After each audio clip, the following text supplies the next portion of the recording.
Okay.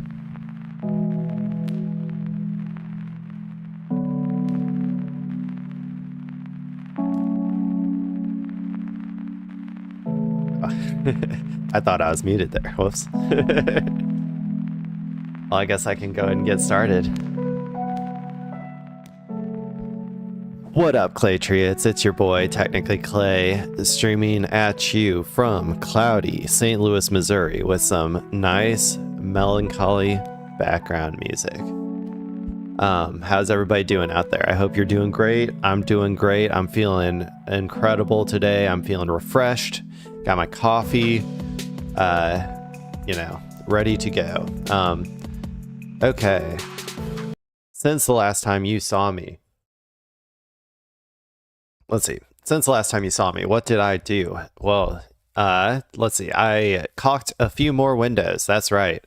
My mission to caulk every window by the end of this weekend is going pretty good. I got 6 more windows to do. 6 more windows to caulk, and then I will be done.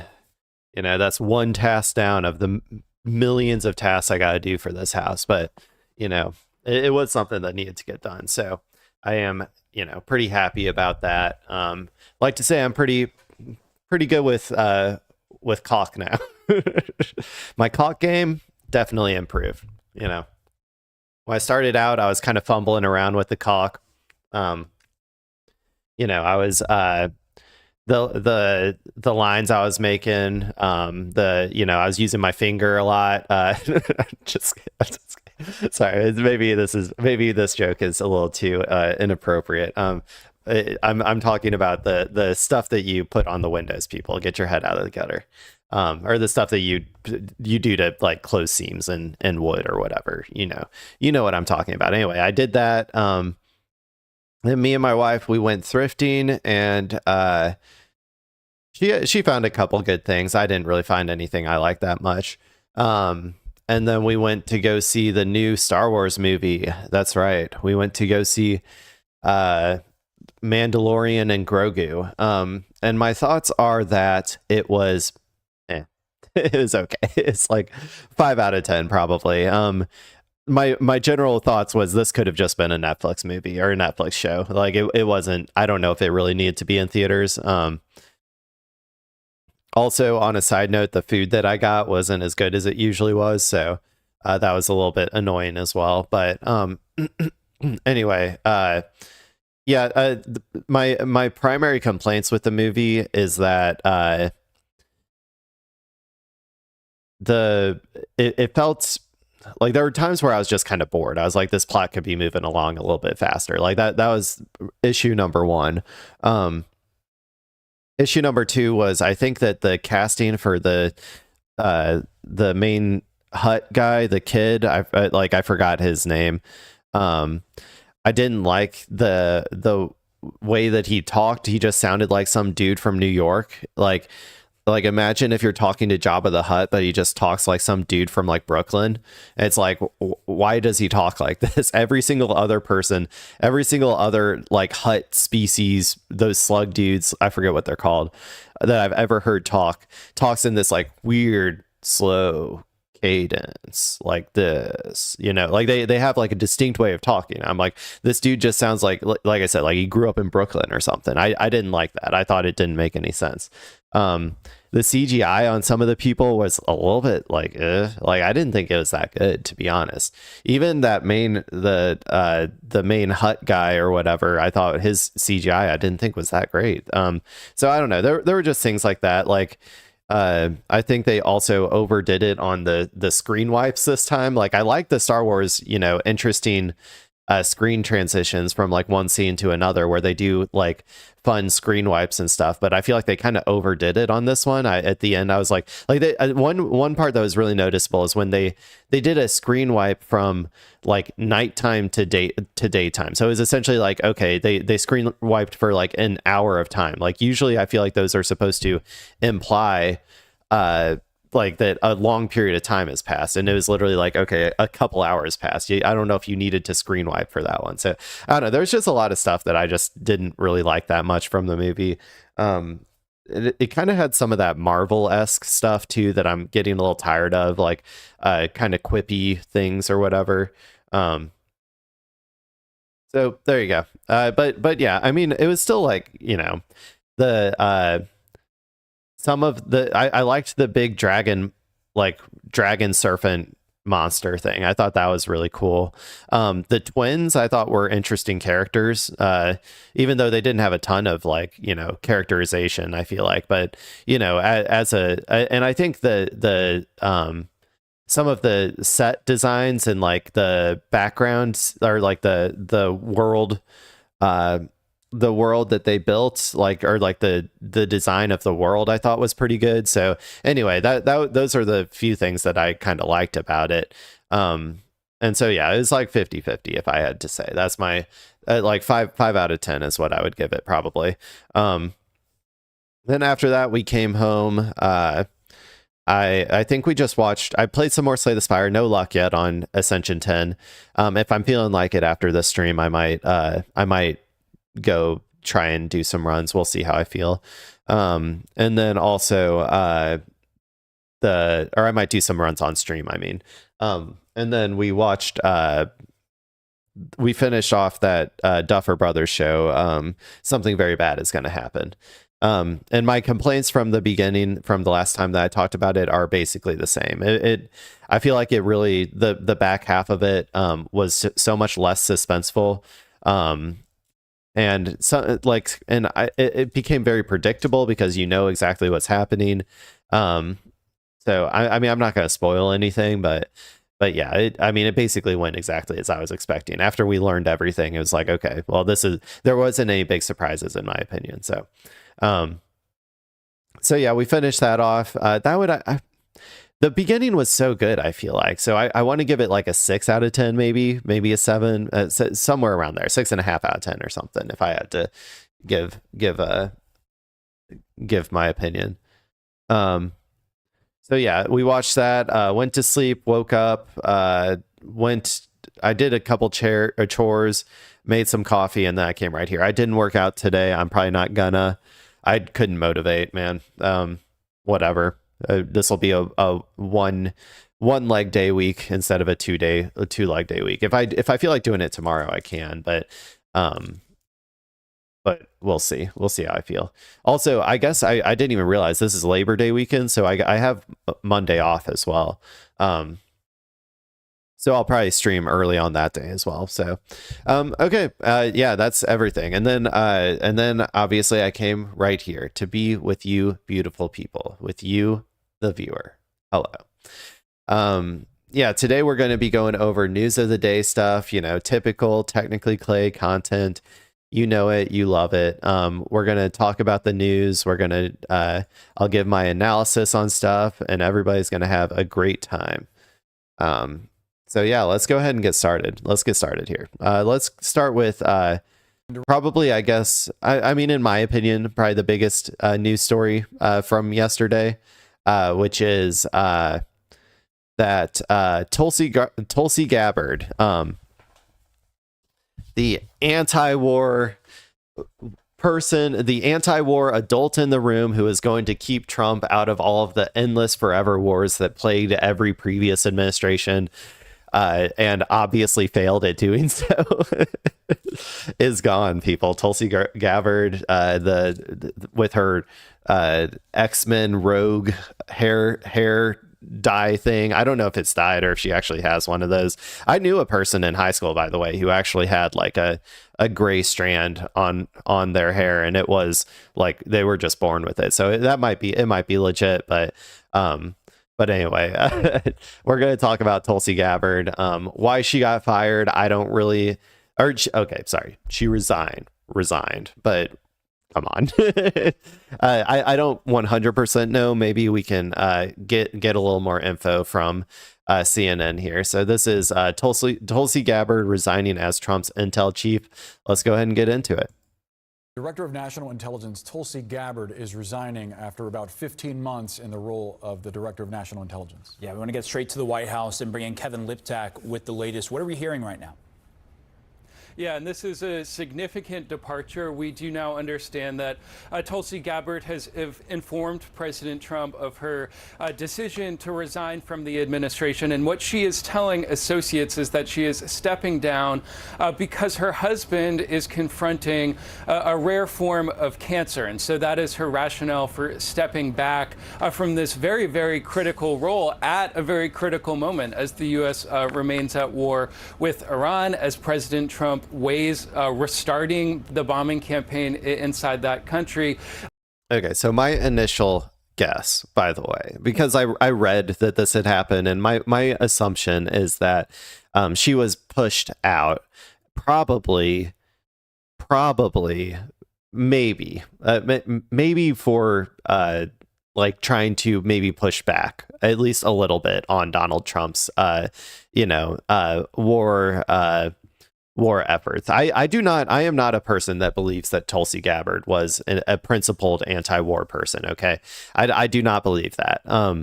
I believe that she's an opportunist and a grifter. I believe that she presented herself as an anti-war person in the same way that JD Vance did or whatever, in order to, placate the MAGA people who were becoming more isolationist. But in the end, I mean, I don't think you can be a principled anti-war person on the right. I just don't. I just don't think that is possible. I don't think that you have the ideological, I don't think you have the commitment to the ideology. The reason that I say that is I think that when you're an anti-war person from the left, or an anti-war, anti-imperialist type person, you're coming at it usually from a human rights perspective, right? You don't want people to die, and that, it makes you sad. It makes you really sad when people die due to wars of aggression, wars of choice, which war is always about resource extraction, so just trying to killing a bunch of people to extract resources, right?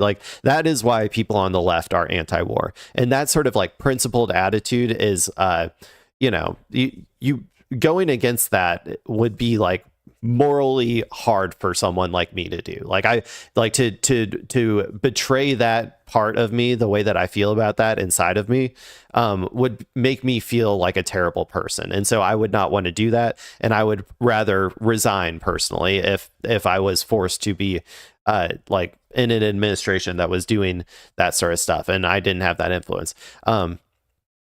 However, when it comes to the right, I think that in general, when the right is anti-war, or when they are more isolationist, it's more from a selfish perspective of we don't want to we want to do.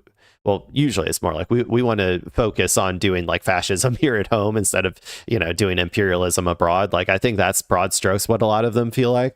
But also it's just from a more selfish perspective. And so that I think that type of lack of true commitment to ideology means that you are much more malleable, and you don't actually really care that much, or you are willing to go along with the deep state consensus on things like war and imperialism without actually really challenging it, or without really without without feeling as terrible about doing so as, say, someone who is like a left, like anti-imperialist type person. So I guess long story short, I think that Tulsi, I don't trust that she is like that committed to an anti-war position.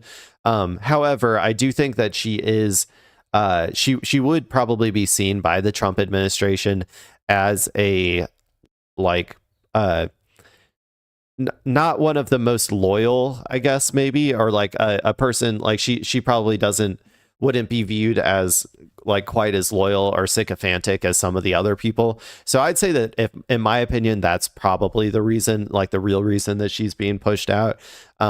But you know, we'll maybe get a little more analysis from CNN. We'll see what they say.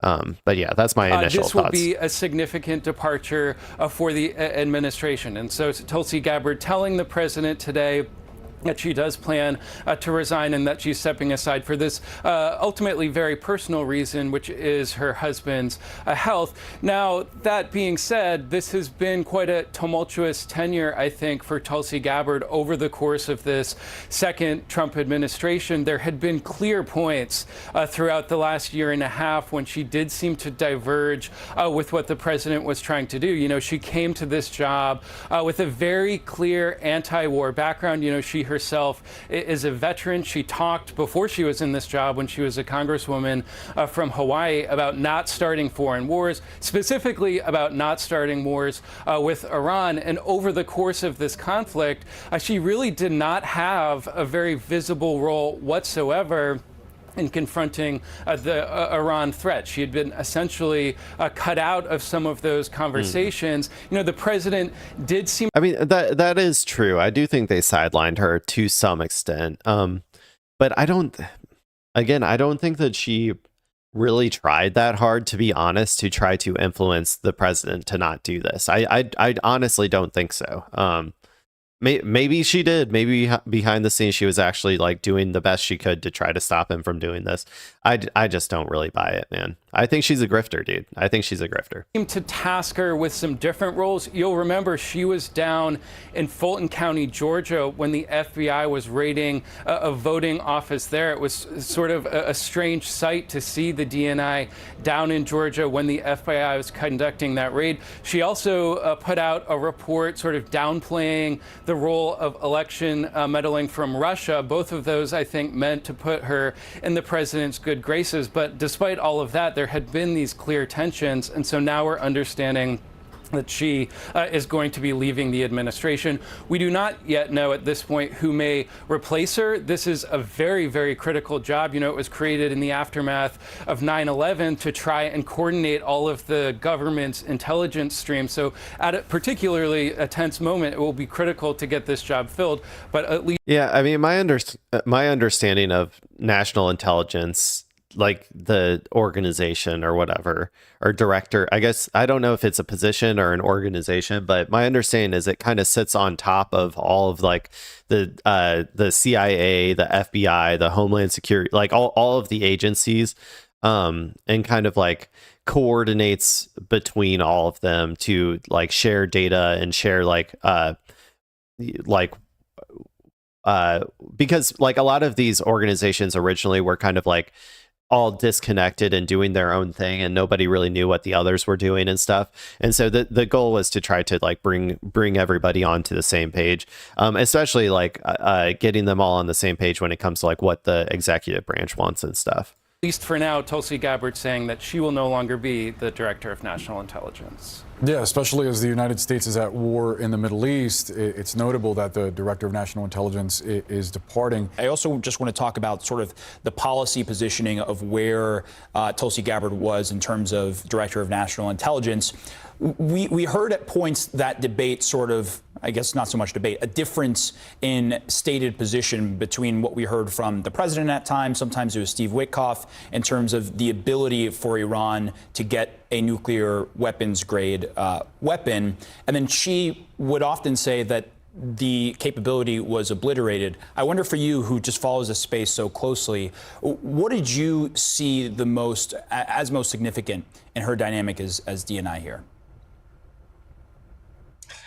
I think that the primary issue was that she just didn't really deliver substance and kind of a purpose for the administration from an intelligence perspective, and that John Radcliffe at CIA did.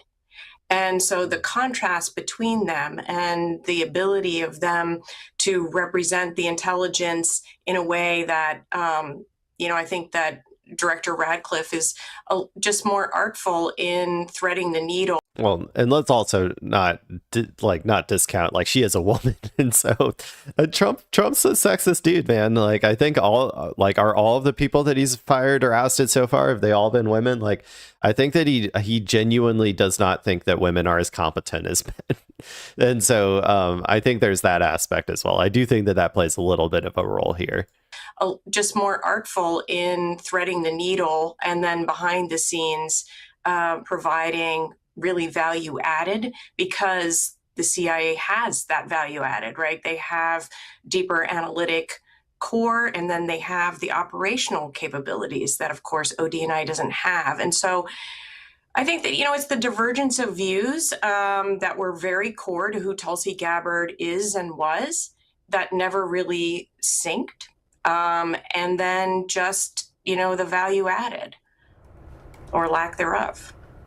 Wow. I'm also curious, Beth, about the most recent incident that drew criticism from both parties regarding her visit to this elections office in Georgia. She's obviously, as DNI, focused on coordinating overseas intelligence, but there she is in Fulton County at a domestic FBI search of this elections office, reportedly putting President Trump on the phone with FBI agents. To be honest, I don't even remember this. Or maybe I kind of do, but I didn't. I thought it was a different person, not Tulsi Gabbard. Okay, but yeah. So I don't know what she was doing there, to be quite honest. As well, raising concerns about political interference. The backdrop, of course, President Trump's claims about the 2020 election and there being fraud in Georgia. And then beyond that, there were these conflicting explanations about why specifically the DNI would even be there. I mean, what does that tell you about her time as DNI and the ways in which her relationship with the president evolved into her work? Yeah, I think that,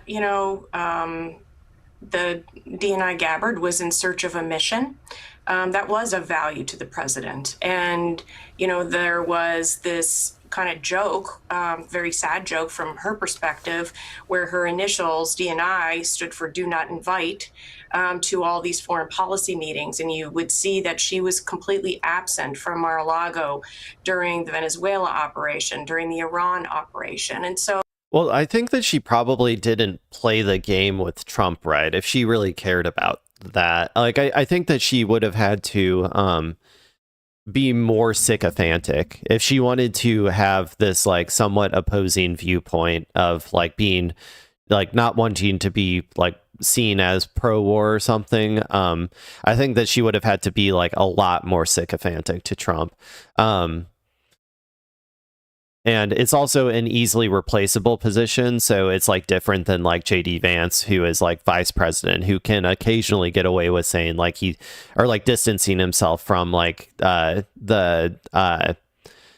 distancing himself from, like, the pro-war stuff that's going to look bad on your resume in the future. Like, you don't want to be, like, if you do have plans, like future plans in politics, you don't want to be associated with the stink of the Iran war, right? Like, that's like, in the same way that you don't currently want to be associated with the stink of the Iraq war. So I'm sure Tulsi didn't want to be associated with that much. However, she's in a much more replaceable position than, say, JD Vance, who also doesn't want to be associated with it that much. However, as vice president, he can't really be replaced, as far as I know. I mean, that'd be kind of crazy. So she was in search of a mission that was of value, and this election fraud mission was something where she jumped in to take up that mantle. There are, from my perspective, having been the number 3 at ODNI in my last government position, I believed that her presence was counter to her authorities. I don't think that the DNI has authority for this kind of engagement on domestic election issues, even when there is a potential foreign nexus. And in the case we don't, dude. They don't care, man. Who cares? Like, the institutions are dead. The feeling of like, oh, they don't have the authority. Like, Trump doesn't give a shit. Like, I don't know, man. They just live in a. They still make institutionalist arguments or like oh, like this is beyond the scope of their powers or whatever. And it's like, dude. Like, how many times do we have to tell you? We are way past that. It's, I don't know. Maybe they're still just trying to get us back there, but I just don't think it's possible to get us back there without a, like, major shift in American politics. Case of Georgia, in all of the years, remember, this is many, many years, there has never been an accusation or an inkling of foreign activity related to that outcome. And so, it was just completely off the charts, weird.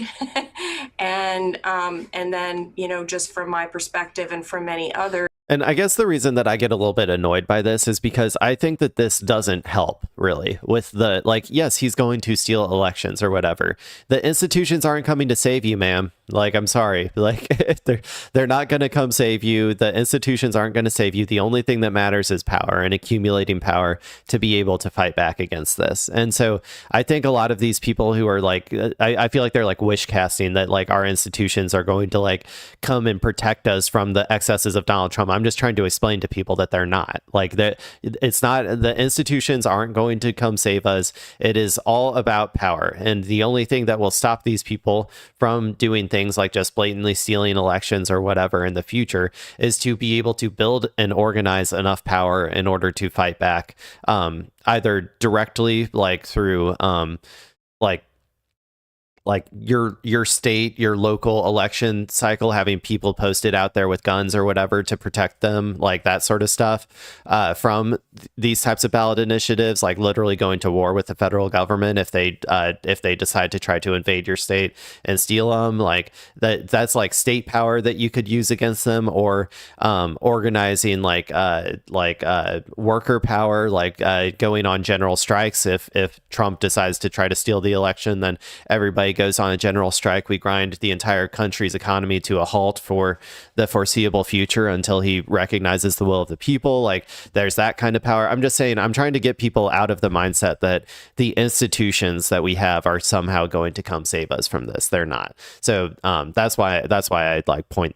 Like, that's why I get annoyed with this, and why I try to like point it out, like that this isn't helpful really. Beyond what a director of national intelligence should be doing. Let's go to Brian Todd. Brian, obviously this was a tumultuous tenure, and before she served in the administration, her entire political career up until 2022, she was a Democrat, and she was sort of non-interventionist. She spoke out against U.S. foreign policy. Then in 2024, she flipped to the Republican Party and served the president, obviously, who has been more aggressive, not only in Iran, but in Venezuela and in Cuba as well. It's notable that her vision of U.S. foreign policy not exactly aligning with President Trump's.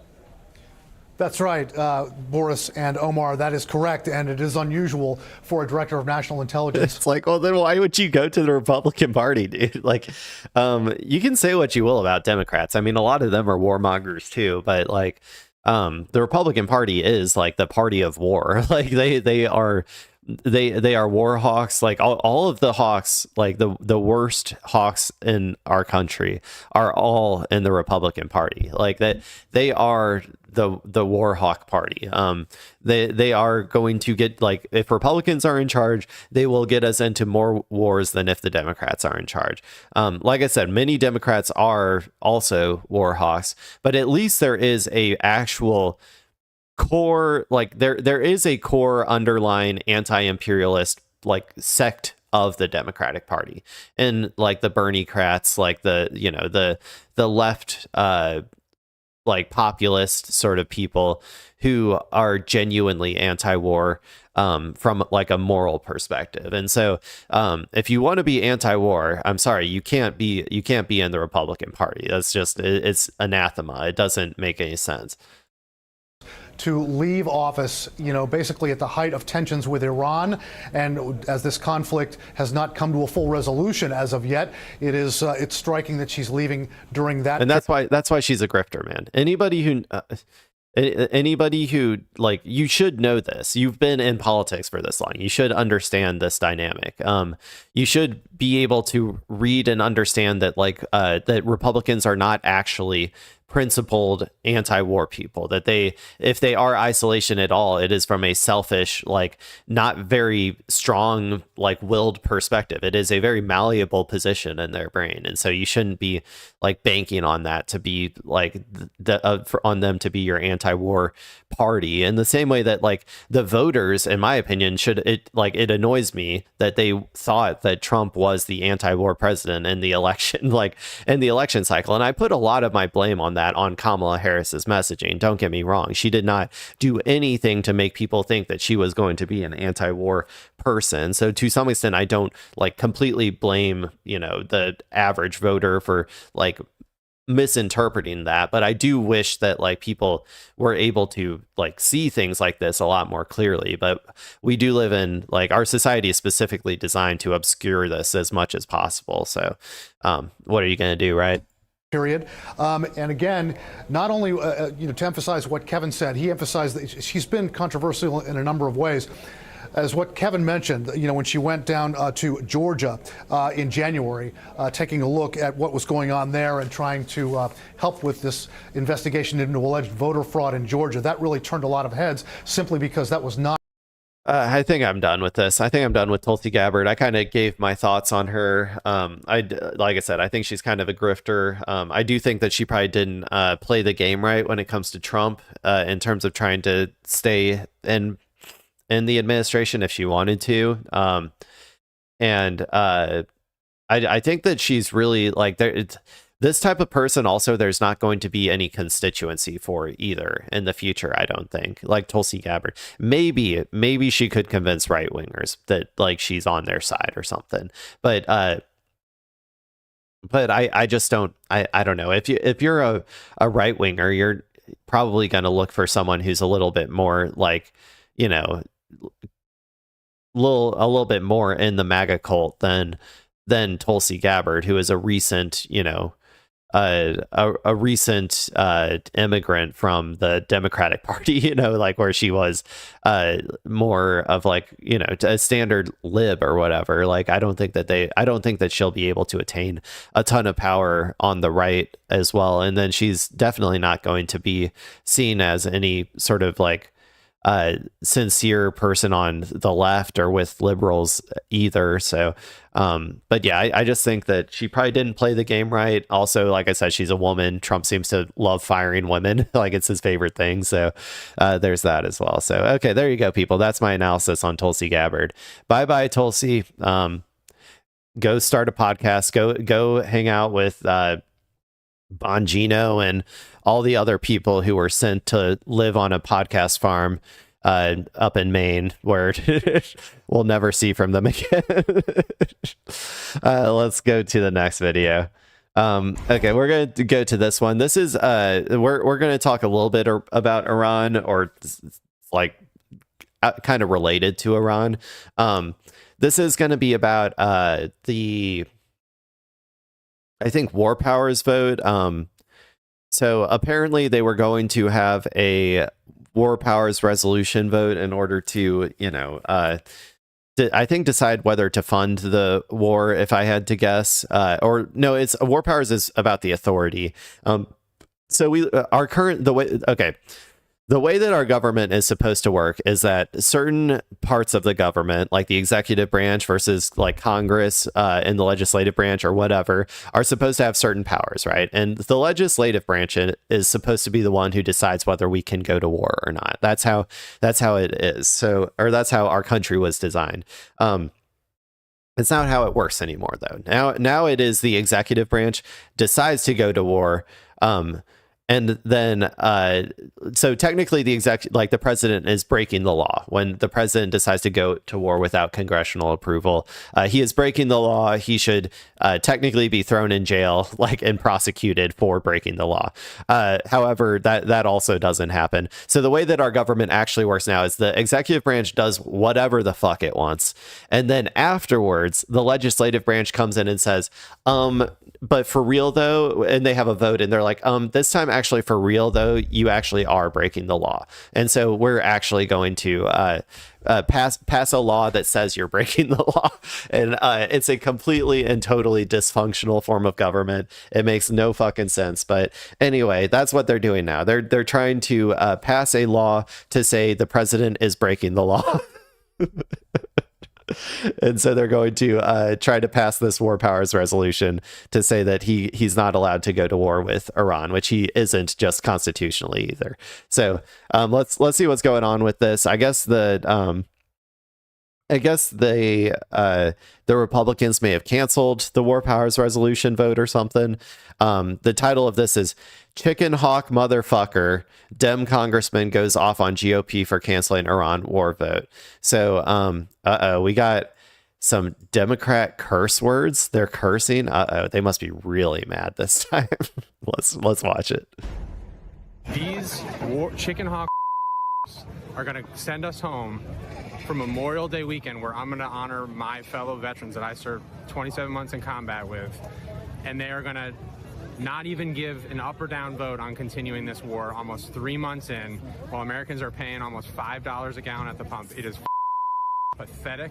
They use this procedural argument, and every American should just be absolutely outraged about this. It's a disgrace.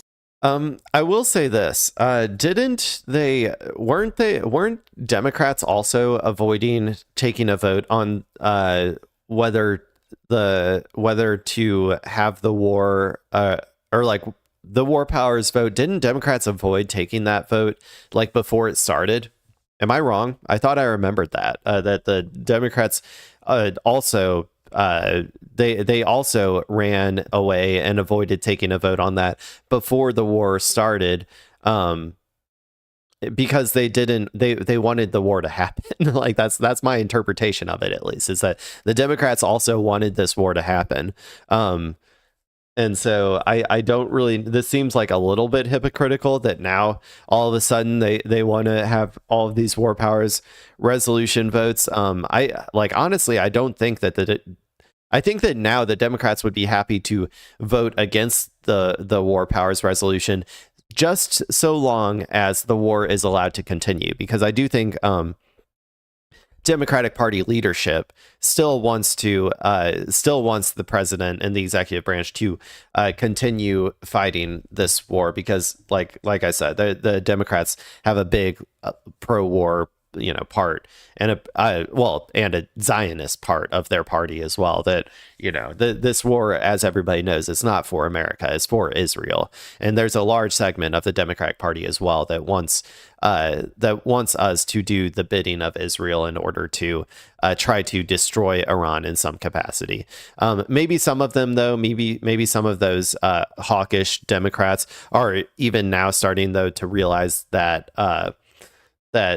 America isn't capable of defeating Iran. So they're like, oh, okay, well, then I guess we will vote to stop it, maybe. But I think that they would still like to leave it up. I don't think that they would actually want to force an end to the war through this. If I had to guess, though, the Democratic leadership, at least. We need to get him on a podcast so we don't have to do all that bleeping. That was Democratic Congressman Pat Ryan last night, visibly outraged, but didn't seem too surprised, because naturally, what do House Republican leaders do when they are afraid of being rebuked by members of their own party over Donald Trump's increasingly unpopular and unaffordable agenda, including the war in Iran? Well, they call the whole thing off. Last night, House Republicans scrapped the war powers vote. It was meant to force Donald Trump to withdraw from the war in Iran, or at least try to get approval from Congress for it. After, as the New York Times puts it, quote, it became clear they, the Republicans, lack the votes to defeat the measure. Oh, and by the way, didn't Fetterman literally just vote against the war powers resolution that got to the Senate? Like, wasn't he like the deciding factor? Like, that's a Democrat. I'm like, so yeah. I mean, obviously, like he's, I mean, a Democrat. Like he's, you know, I mean, he's basically just a zombie at this point, doing whatever his like Mossad handler is telling him to do. But still, like he is a Democrat, so he should be, you know. I guess what I'm saying is like, it is like I don't really think that the Democrats want to force an end to this war. I don't personally think that. Like, because I don't know, they see it as a win-win. If the war continues, here, I'll do this. If the war continues, then Donald Trump becomes less and less popular, right? Also, at the same time, if the war continues and it does, like in their minds at least, destabilize Iran in some way, then like they are also like they get like kind of the best of both worlds. They get to not be associated with the war, but still have the war happen, which they like. I think many of them think will probably be like good for Israel in the long run. So it's like they get to just like do they get to like have their cake and eat it too. And so I think that like that's why I don't really think that they actually want to end this. If there ever is a war powers resolution that makes it through, or like that gets close, there will probably be a strategic amount of Democrats that will flip in order to stop it from passing, if I had to guess. I mean, this time it was Fetterman. But like if Fetterman got on board somehow, which he's not going to, but if Fetterman got on board somehow, like let's say another Republican flipped to join the Democrats and pass it, then there would be another Democratic senator that comes out of the woodwork and bites the bullet in order to not pass it, in my opinion. More from that report, quote, the decision to shelve the war powers resolution came after Republicans had lost control of the floor during an earlier unrelated vote, with several of their members defecting and several more absent. As the House chamber descended into chaos, leaders wary of risking another public defeat on a far more politically consequential vote abruptly scrapped the Iran war measure. We're back with Paul and Michael. This is perhaps one of the biggest political stories in the second Trump term, that Trump doesn't have the political juice to continue to wage war in Iran. I think you're right. Pat Ryan's a friend of mine. And he doesn't need political juice to wage war in Iran. He's we already determined the president can do whatever the fuck he wants. That's what we have allowed as a society to happen. Like the president can just go to war indefinitely on his own accord with no oversight, and there's nothing we can do about it unless we hold him accountable, which I don't think is going to happen, man. So yeah, I mean, okay. He speaks for so many people. He also is a West Point grad, a combat veteran. He represents West Point. It's in his congressional district. And he understands what he's talking about. And I think he's touching on something that a lot of Americans feel, especially veterans feel right now, that there's a generation of chicken hawks that are sending other people's kids to die all over again. And I think Iran has become a Is this a dividing new point, phrase? Is this a new phrase they're coming up for these people? Chicken hawks? Is it good? Maybe.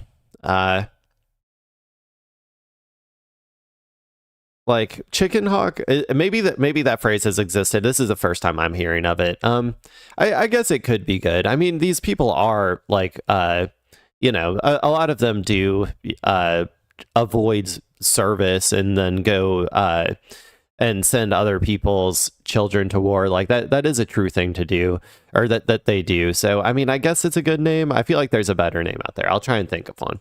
Within the Republican Party, especially within the veterans and national security community, with people like in the manosphere, the podcasters like Joe Rogan and Sean Ryan. But I also want to say that who are out.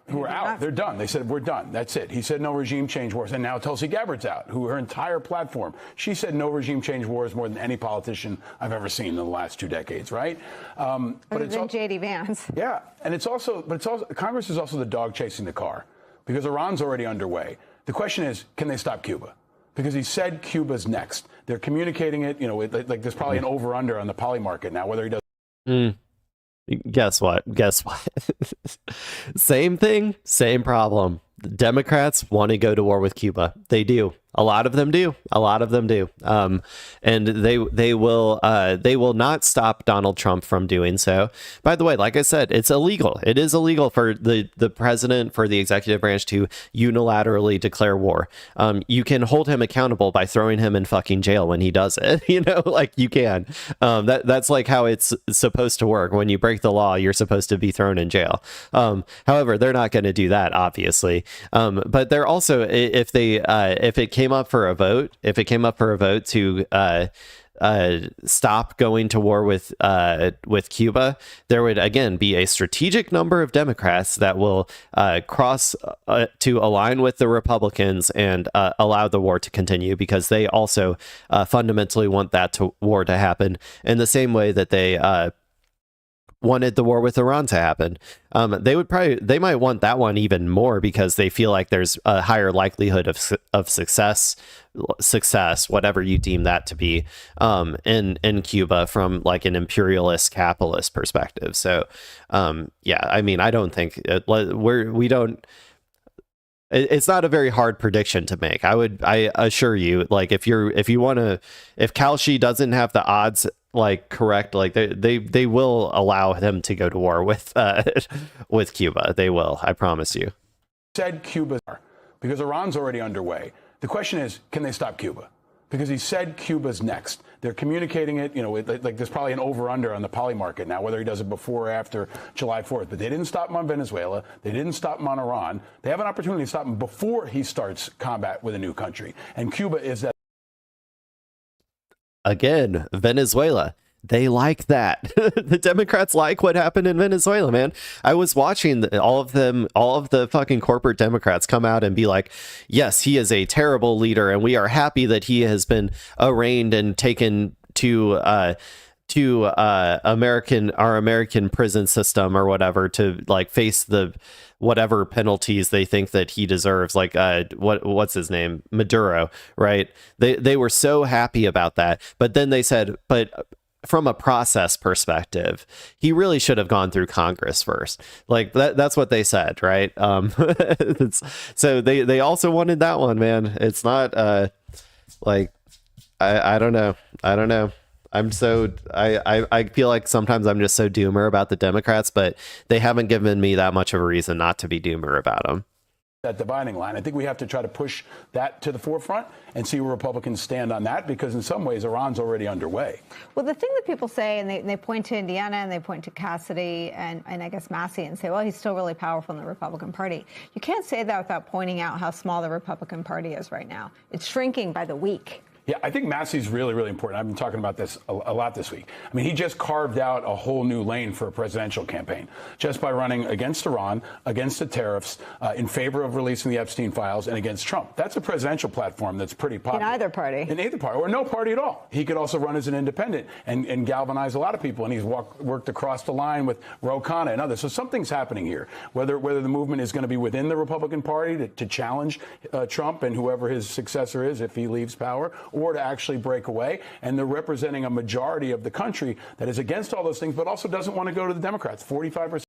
Dude, there's a lot of cope here, I think, from from these people. We are on MSDNC, I guess, so it makes sense. But the future, this is so much cope, dude. Okay. Look, Trump and the Republicans are incredibly unpopular right now. They are. There is no denying that. I do think there's probably going to be some sort of bloodbath in November when it comes to the midterms. But it's going to be a short-lived bloodbath, because I don't think the Democrats are fundamentally going to change things in a way that will make people materially think like there is a reason to continue supporting the Democrats. I think it will be a temporary wave.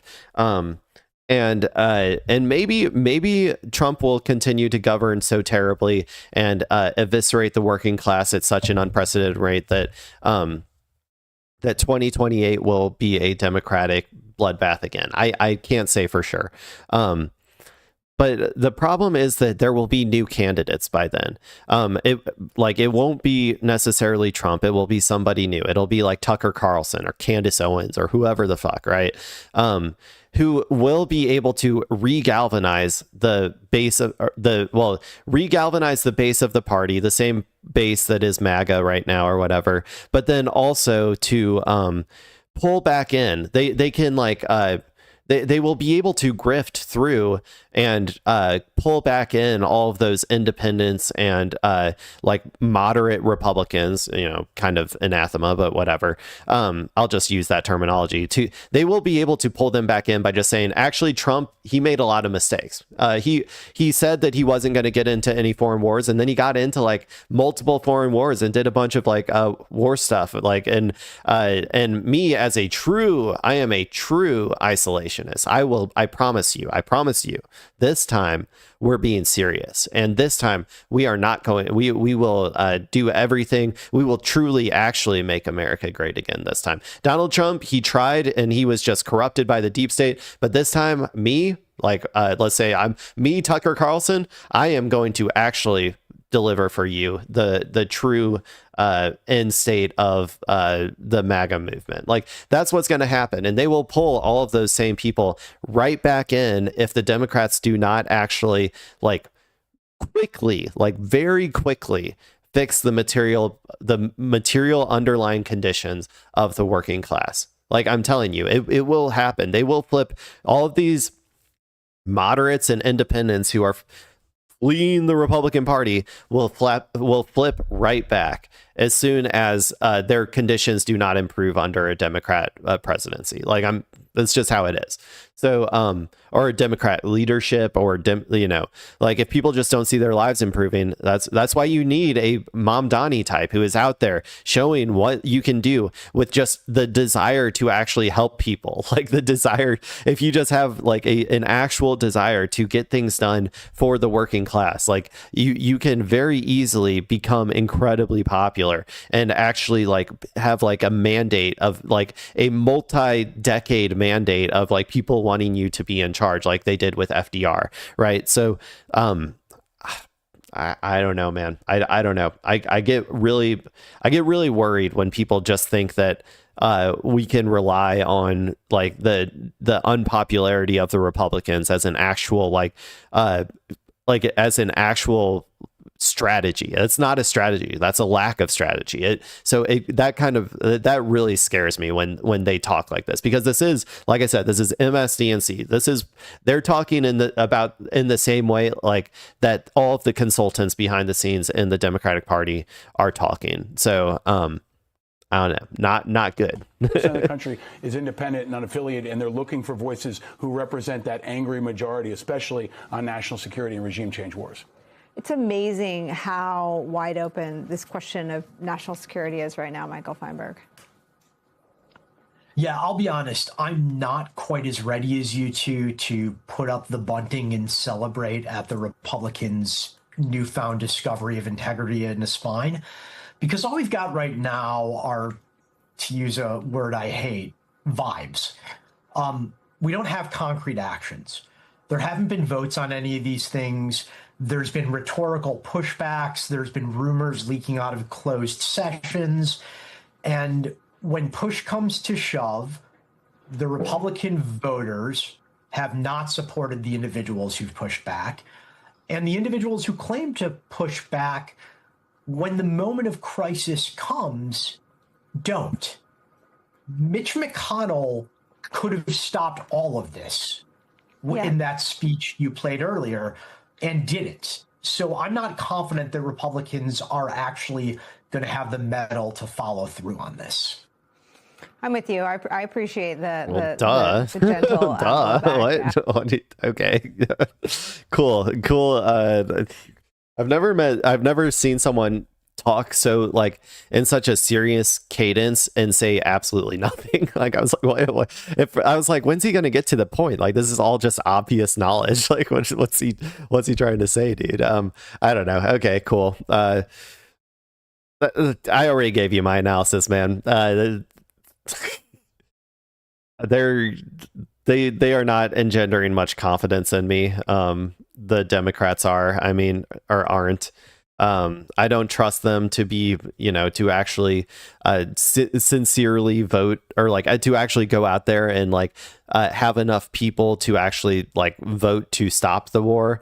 Even if that vote did go through, I don't think that they would have the, the power or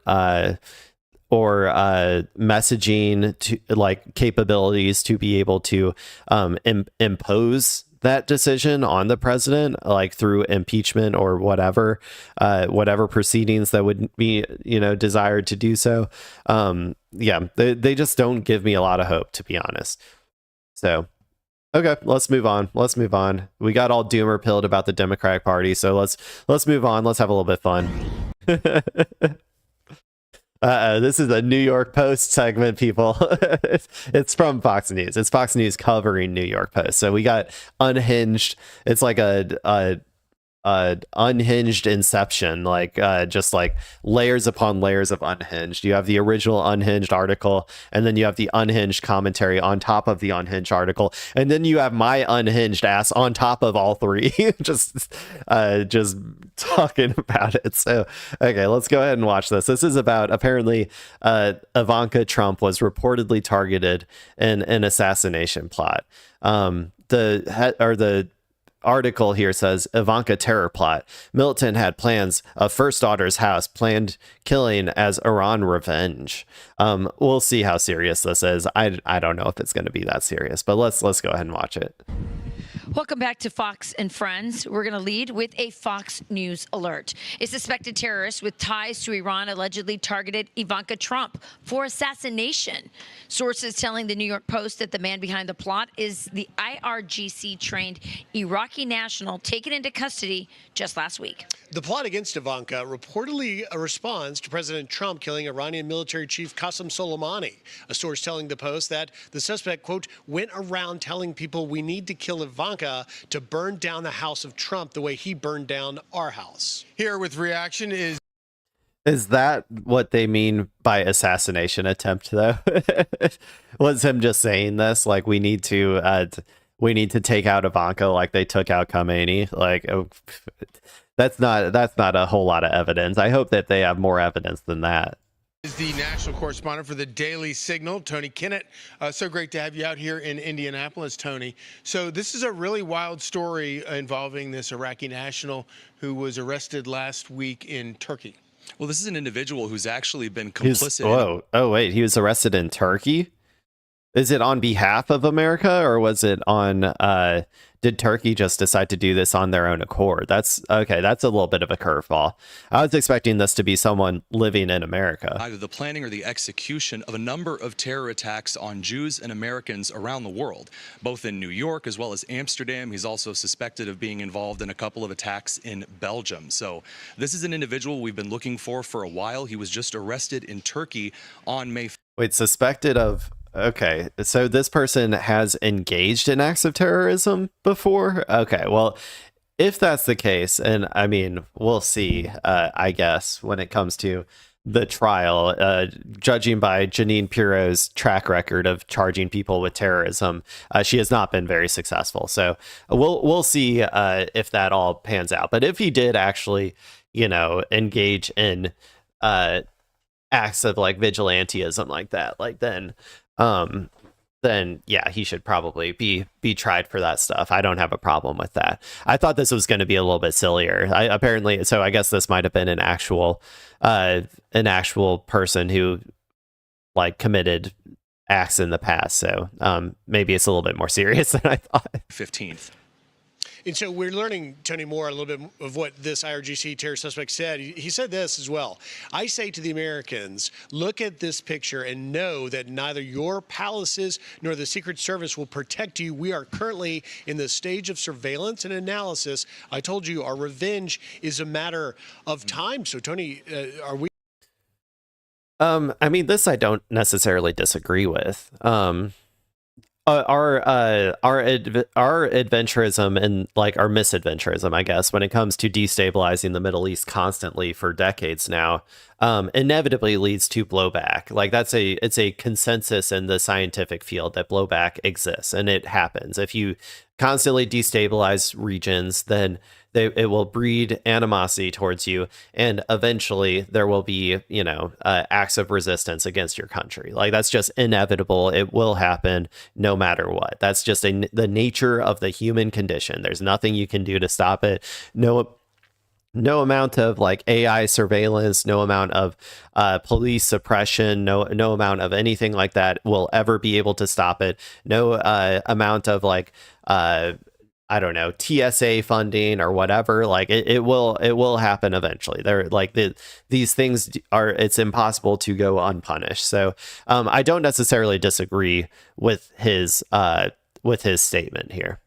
We at risk of more plots? I think this is a great case in point of the number of attacks that the Iranian Revolutionary Guard Corps, that Islamic fundamentalist group, is willing to go to consistently on the calendar, with attacks against Americans, with threats against Americans, both in leadership and general civilian population, with their attacks on churches and synagogues. There is a consistent threat from the Iranians that goes all the way back past Qasem Soleimani, as you alluded to earlier. And I think these threats are going to continue as long as the IRGC is in any way fungible as an organization. All right, Tony, I want to move to this because there's some big news. Dude. They would still exist even if you did topple the IRGC. Like there would still be these same exact risks for acts of like vigilantism by by people. Like when you steadily create like as many orphans as possible that are like and that are now like being forced to flee their country and then go migrate to other countries, like no shit that it's going to happen eventually, and whether the IRGC is in charge or not does not in any way change that whatsoever. But I mean, it's not like America is going to be able to topple the IRGC anyway, so it's kind of irrelevant. News that happened last night. We learned that Tulsi Gabbard, DNI director, has put in her resignation, and part of it is because, or the reason she says she is resigning is her husband, Abraham, has come down with a rare form of bone cancer. Those of us who know her and her husband, they are the most amazing people, are heartbroken over this. And yet, I already talked about this, so I'm going to try to skip ahead maybe. Hopefully they talk about other stuff. I wanted to hear more about the assassination plot. She said that Tulsi Gabbard violated every principle she ever held as a leftist for power and out 18 months later. Violated every principle. Probably one of the worst things that I've read is from Neera Tanden. She's a former Biden official. This is what she said. She said, let's hear this one. Tulsi Gabbard violated every principle she ever held as a leftist for power not a and leftist. Out 18 months later. Total fraud. I don't know any woman who is more principled in government than Tulsi Gabbard. Why do they have this kind of reaction? Okay, is there any more? Okay, they're just talking about Tulsi Gabbard at this point. I was hoping that this video would be more about the assassination plot, but I guess I got to talk about it a little bit. If this is a real dude, though, like a dude who like organized various attacks in the past, then I mean that's like a legit person who can be tried for that shit or whatever. That's fine. There you go, people. That's my assessment on that. They barely talked about this Ivanka portion, so I guess it was. I guess this was clickbait. I got a little clickbaited, and by extension, in the same way that like this was an Inception style article of reporting on the reporting of the reporting. This was also an Inception style clickbait where they clickbaited me, and so by extension I clickbaited you in my title. So there you go. That's what happened. Let's go ahead and move on now. In Israel. Okay, so we're gonna talk real quick about atrocities. Trigger warning. This is gonna talk about essay, sexual abuse.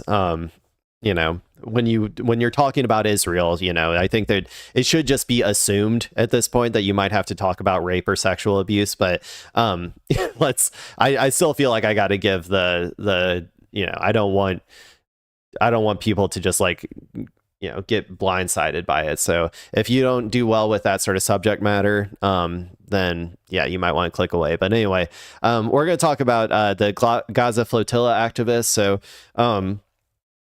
since Israel has, you know, set up their siege of the Gaza population, you know, not allowing food or not allowing certain types of stuff into the enclave.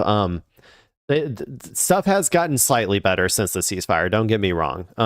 However, they are still, you know, trying to cause as much pain and suffering to the Palestinians as they possibly can.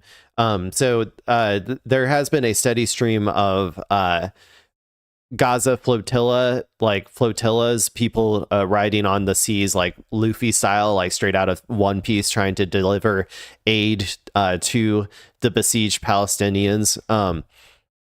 And every time it's like a routine at this point. Israel goes out into international waters and kidnaps them. You're not allowed to take and imprison people who are on international waters, who are just floating around in international waters. That's illegal. Again, international law doesn't matter, but I feel like it is important to still state that that is illegal to do. It's also illegal to stop people from bringing humanitarian aid into a conflict zone. So it's illegal whether they did it out in the high seas or whether they did it as they approached into their territorial waters. Either way, it is still illegal. Also, it's Palestinian territorial waters, like, but still. So yeah, they are routinely trying to break through the siege, both for getting people to talk about it, to make sure that it stays in the news cycle with, you know, a lot of people's attentions being turned towards Iran. People aren't paying as much attention to the ongoing genocide in Palestine, particularly in Gaza.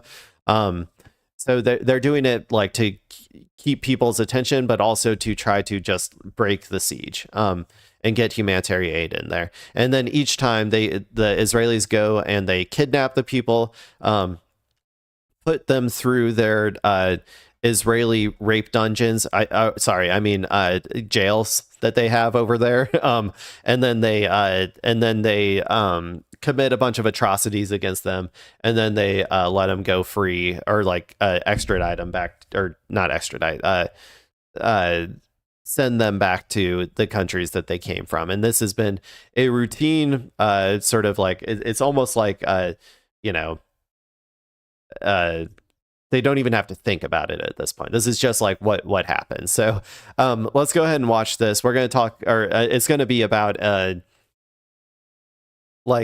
accusing Israel of raping some of these detainees, some of these people who they kidnapped from international waters. So in case you're curious, this is Israel is going out into international waters, finding a ship, taking all the people from that ship, taking them down to their prisons, raping them, and then sending them away. This is what is happening. I want to be absolutely clear. So let's go ahead and watch this video. In Israel, obviously have been somewhat varied, but mostly I think can be summed up by deep embarrassment and mortification.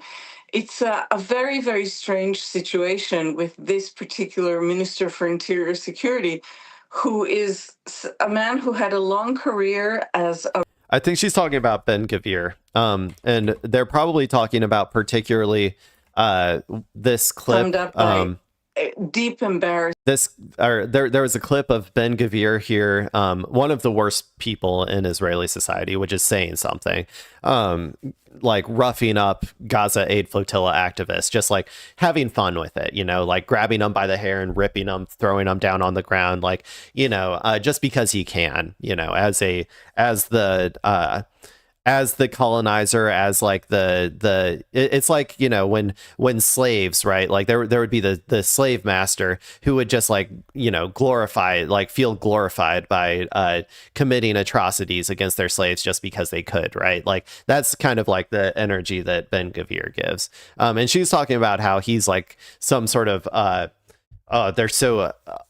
they're so horrified, right? The Israelis are, or at least this lady, are horrified by Ben-Gvir's actions. It's like, no, they're not.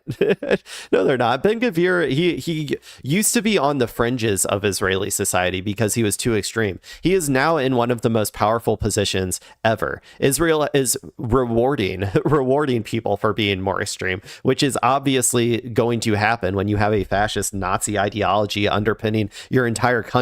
Like this was always going to happen. Stop pretending like he is some aberration. He is, by the way, compared to like what the future of Israeli society is going to look like, he is going to be a moderate. Sorry, that's just the truth. This guy right here, this freak who is going around throwing people on the ground. He's also the one in charge, I think, of the prison system, aka the rape dungeons that they have there. And he will be seen as moderate in the future by Israeli society. So Israeli society will just keep on getting more and more fascist, getting more and more Nazi-esque as time goes on and as conditions worsen and as contradictions worsen. So anyway, this lady, I've seen her talk before.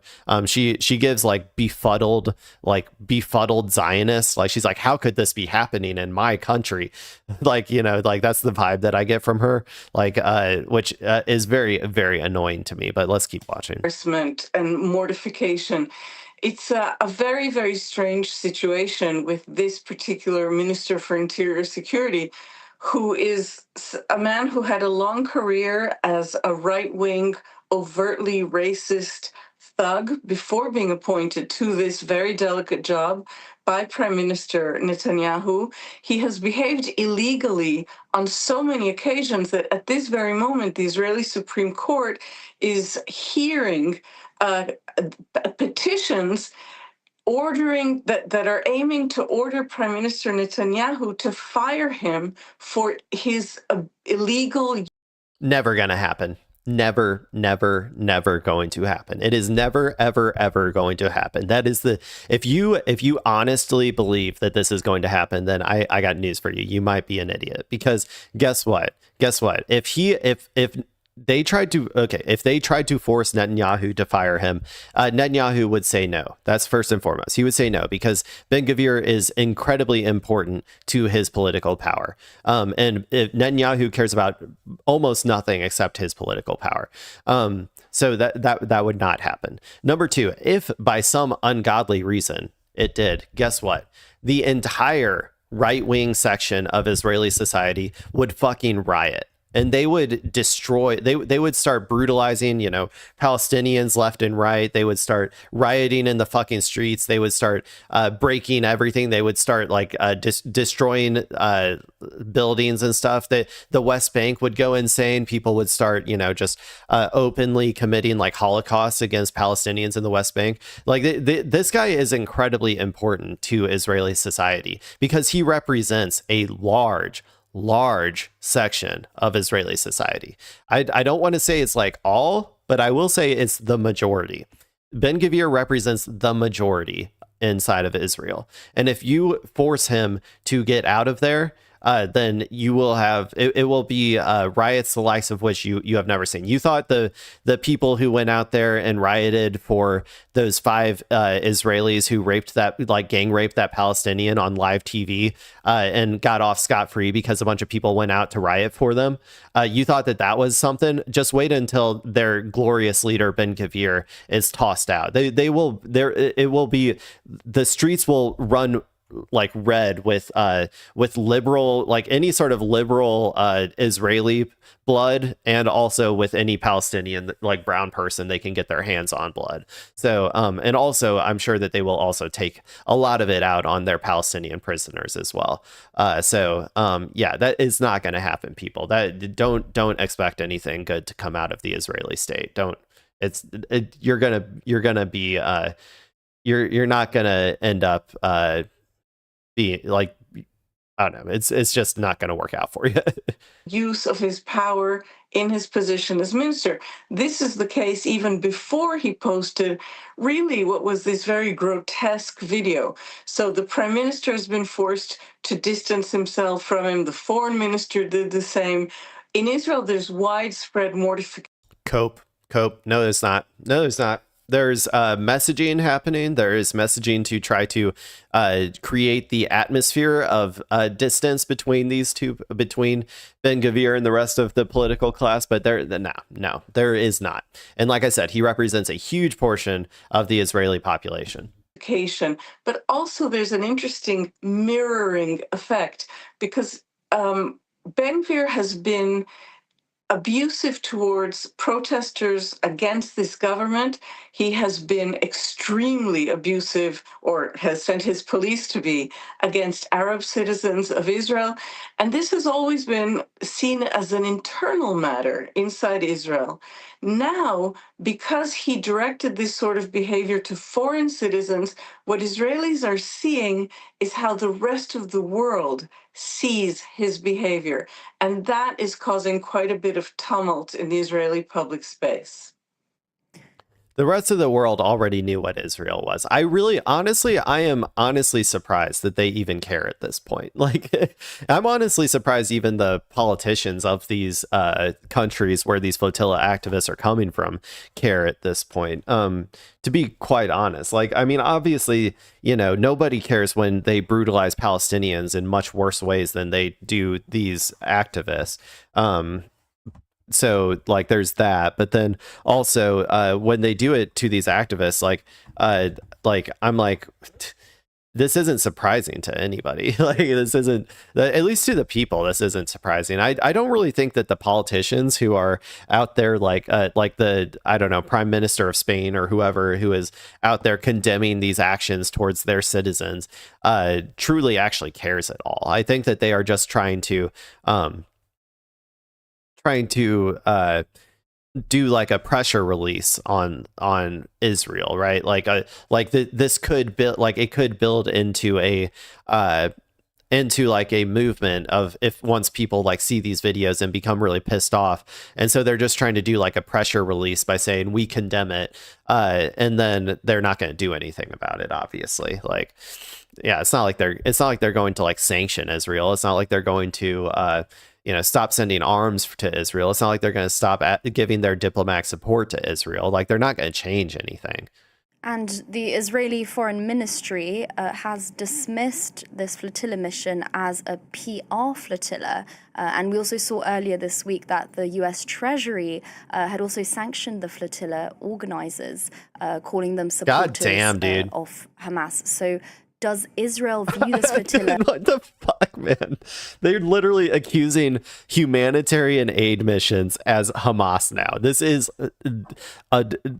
fuck, we live in hell. Like, I swear to God, we live in hell. This is hell. This is the worst. Like, how can society is devolving. We are devolving as a human race. Like, it is ridiculous. America is doing everything in their fucking power to be as evil as possible. And they're, and to help Israel be as evil as possible, man. It is the depths and depravities of like us literally sanctioning humanitarian aid workers who are doing, God's fucking work. I've said it before and I'll say it again. If Jesus was alive today, he'd be on those fucking flotillas trying to get aid into the Palestinians. Like, this is we live in fucking hell. This is hell, everybody. Welcome to hell. Purely as Hamas-linked PR front, or is there any acknowledgement of Gaza's humanitarian crisis at the moment? There is no real acknowledgement of the humanitarian crisis inside Gaza by any of official Israel. There are, of course, human rights organizations, and the matter of Gaza does appear every Saturday night at the regular protests against the government. But the authorities in Israel have no acknowledgement at all of the suffering inside Gaza. And unrelated, I would say, to that, they view these flotillas as something more than an irritant. it's difficult to understand why Israel itself is undertaking such large-scale naval operations and PR operations about these flotillas that are carrying activists who are unarmed. Do you want me to answer the question for you? It's really not that hard. It's really not that hard.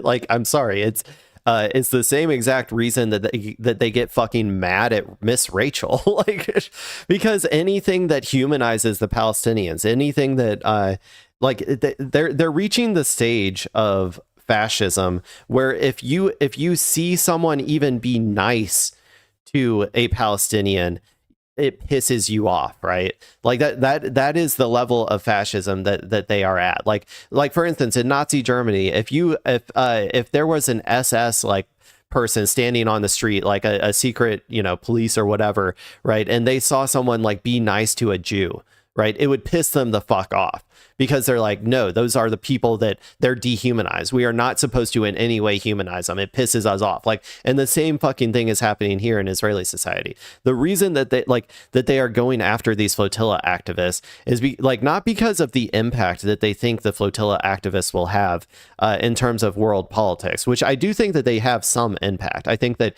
like I said, keeping the news story alive, and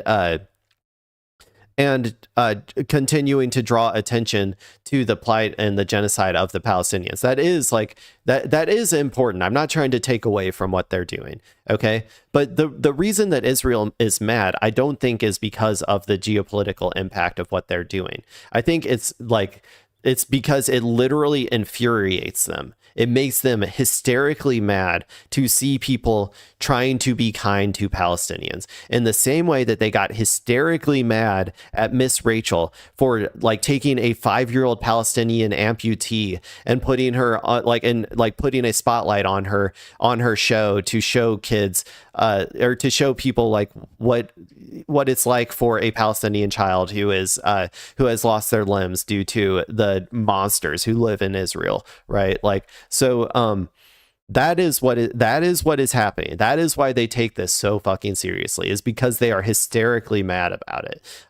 So it's really not that hard to understand. And God, sorry, I just get so frustrated with this lady. She doesn't understand anything, dude. And who don't actually threaten the Israeli maritime blockade over Gaza. But Israel has chosen to really, I would say, underscore these activists as an offense of some sort against Israel. Whether they are genuinely seen to have ties with Hamas or simply to have some kind of sympathy with Hamas, I don't really know. But in the public statements, Israel does associate them. And the Minister of Internal Security, Itamar Ben-Gvir, a man himself convicted many times of terror associations and of hate crimes, he is the one in that video accusing them of being terror support. Yeah, who cares, dude? They call everyone Hamas. Like I said, they called Miss Rachel Hamas. So, who the fuck cares who they call Hamas? It doesn't mean anything. They don't actually believe it. They don't believe that any of these people are associated with Hamas. It is just rhetorical tricks to try to give, like I said, or I've talked about it before. A lot of people are, at least before, were just looking for reasons to not have to go against Israel, right? They were looking for reasons to believe Israel. So all Israel had to do is put out a blatant lie, just a blatant lie. Oh, actually Hamas was under that hospital. They just put out a blatant lie, and they were able to convince a large segment of the population who just wanted to believe that Israel wasn't as bad as people were, as it looked, right? They just wanted to believe it, and so they did. They chose to believe it. And in the same way, they do the same thing here. They just say they're Hamas just to try and get any reporter, it's essentially just a tactic to try to force everybody who reports on it to say, and also Israel alleges that they're Hamas. Because in our fucking stupid ass media ecosystem, where people can't just when people can't just explain that it's obviously a lie. I get very frustrated with that as well, where like they never even frame it correctly. They should say like, oh, Israel who says that every single person who like sneezes on them or looks at them the wrong way is Hamas, is claiming that these Gaza Flotilla activists are Hamas. It is highly unlikely that these Gaza Flotilla activists are Hamas or in any way associated with Hamas, because Israel lies about this. It has historically lied about this all the time. Like if you contextualized it like that in every article, then it would be a little bit more unbiased, but they're never going to do that. They're just going to say Israel's claims unskeptically and report on them unskeptically, and not analyze them properly. And they're getting me pissed off, man. This was a sad story. I'm sorry, people, but you know, we'll see what happens. These flotilla, the flotillas will probably keep coming. These people, like I said, are doing God's work. More power to them. Stay as safe as you can, and good luck to you. Seriously, it's incredible. It's incredible what they do, what risks they put themselves at to, to just try to help people. It's crazy. It's the spark of light that gives us hope in this dark world. Okay, let's move on. We're gonna move on to some. We're gonna move on to Candace Owens, Crazy Town. We're gonna see what. So Candace Owens, I guess, apparently had Hunter Biden on. I didn't want to. I looked at her. This is probably going to be maybe more analysis of it. Man, okay, let me see if I can find like highlights or something. I would rather just see some highlights from it. Candace Owens, Hunter Biden highlights. We'll see if I can find something with just some highlights. Because it's an hour and 40 minutes, man. I can't, yeah, I can't do like an hour and 40 minutes of this. Okay, let's do just a portion. How about, okay, there's clips. Let's just do a segment from it then. How about that? You know what the laptop That seemed proved? cool. Whoops. That you were a crackhead. Okay. This is a segment from that interview, so we're gonna watch this instead. And so hopefully we can do some actual reacting. The other one was just all commentary on it, which I want to give like my own commentary. So and sometimes I choose clips like that, or like news people who are covering it, because they'll show clips throughout and I can like give some commentary on the individual clips, because I'm not going to watch an hour and 40 minutes of Candace Owens just to try to find like highlights to show you guys, people. I got, I have been off this last week, but I got a real fucking job that I got to do, So let's go and watch this segment. It's about 10 minutes of Candace with Hunter, and we'll see what we think. You know what the laptop proved? That you were a crackhead. There you I think about what it was that, just revisiting what made a lot of people, including myself, so angry about you. Or I guess it wasn't really about you. It was the gaslight. It's because he's hot. That's why they were mad, because he's hot. It was the letter that came from people saying it was Russian propaganda. That is what is driving us crazy about the Epstein files right now. It's what's actually leading, ironically, to the collapse of the MAGA support, is we don't want to be gaslit. Yeah. And to be fair, it wasn't you. That's why it was so refreshing when you were like, yes, I had a crack addiction. This is me. I did this. I was with hookers. Yeah. But you weren't speaking for you. And there were literally a bunch of people that were coming out and saying, this is not real. Yeah. And that is the most infuriating thing. Who was doing that? Because maybe like MSNBC or something. I really don't know who was doing that, and I don't know. Okay, so Hunter Biden, he had a crack addiction. Like he was a crackhead, or like cocaine head. I don't know. He was probably doing whatever. I think everybody knew that, and so nobody was saying that that's a lie. we also knew that, yeah, he had issues or whatever. I don't think anyone was denying that. So I don't really know exactly what she's saying when she said people were gaslighting about it. Maybe they were, it says the gaslighting, the Russia propaganda letter, the denial. So she's talking about, like, did people think that this was like a Russian conspiracy or something, or like or that the laptop story maybe was like a Russian operative who did it or something. I honestly, I never heard about any of that if they did. I don't watch, like, like MSNBC in my free time. So if they talked about it there, I might have missed it. But yeah, I guess I just kind of assumed everybody knew that he was a crackhead and that everybody knew that he, like, maybe the selling of Ukraine, or getting, like, trying to get influence with Ukraine or something, maybe was that a part of it as well, like selling his paintings? I think I remember that. So maybe that had something to do with it. Anyway, let's keep watching. Maybe she'll dig into it a little bit more, because I honestly can't remember this, like, Russian thing that she said people were so mad about. Because everyone's average. Everyone can connect with addiction. Everyone could have this conversation. Actually, if you would come out and I probably, in that environment, obviously, maybe there would have been a different result because we were at each other's throats. No, exactly. But that is what made people so angry. Yeah. It was like, nope, he never smoked crack. It wasn't real. Yeah. The laptop is Russian propaganda. We're like, guys, what is this? Yeah. By the way, is it who said that? I need to know who said that. Someone tell me who said that. I don't know who said that. Here's the problem: is that Steve Bannon saved and Rudy. Sorry, I gotta go back. He gave Biden energy real quick. Yeah. What is this? Yeah. By the way, is that here's the problem.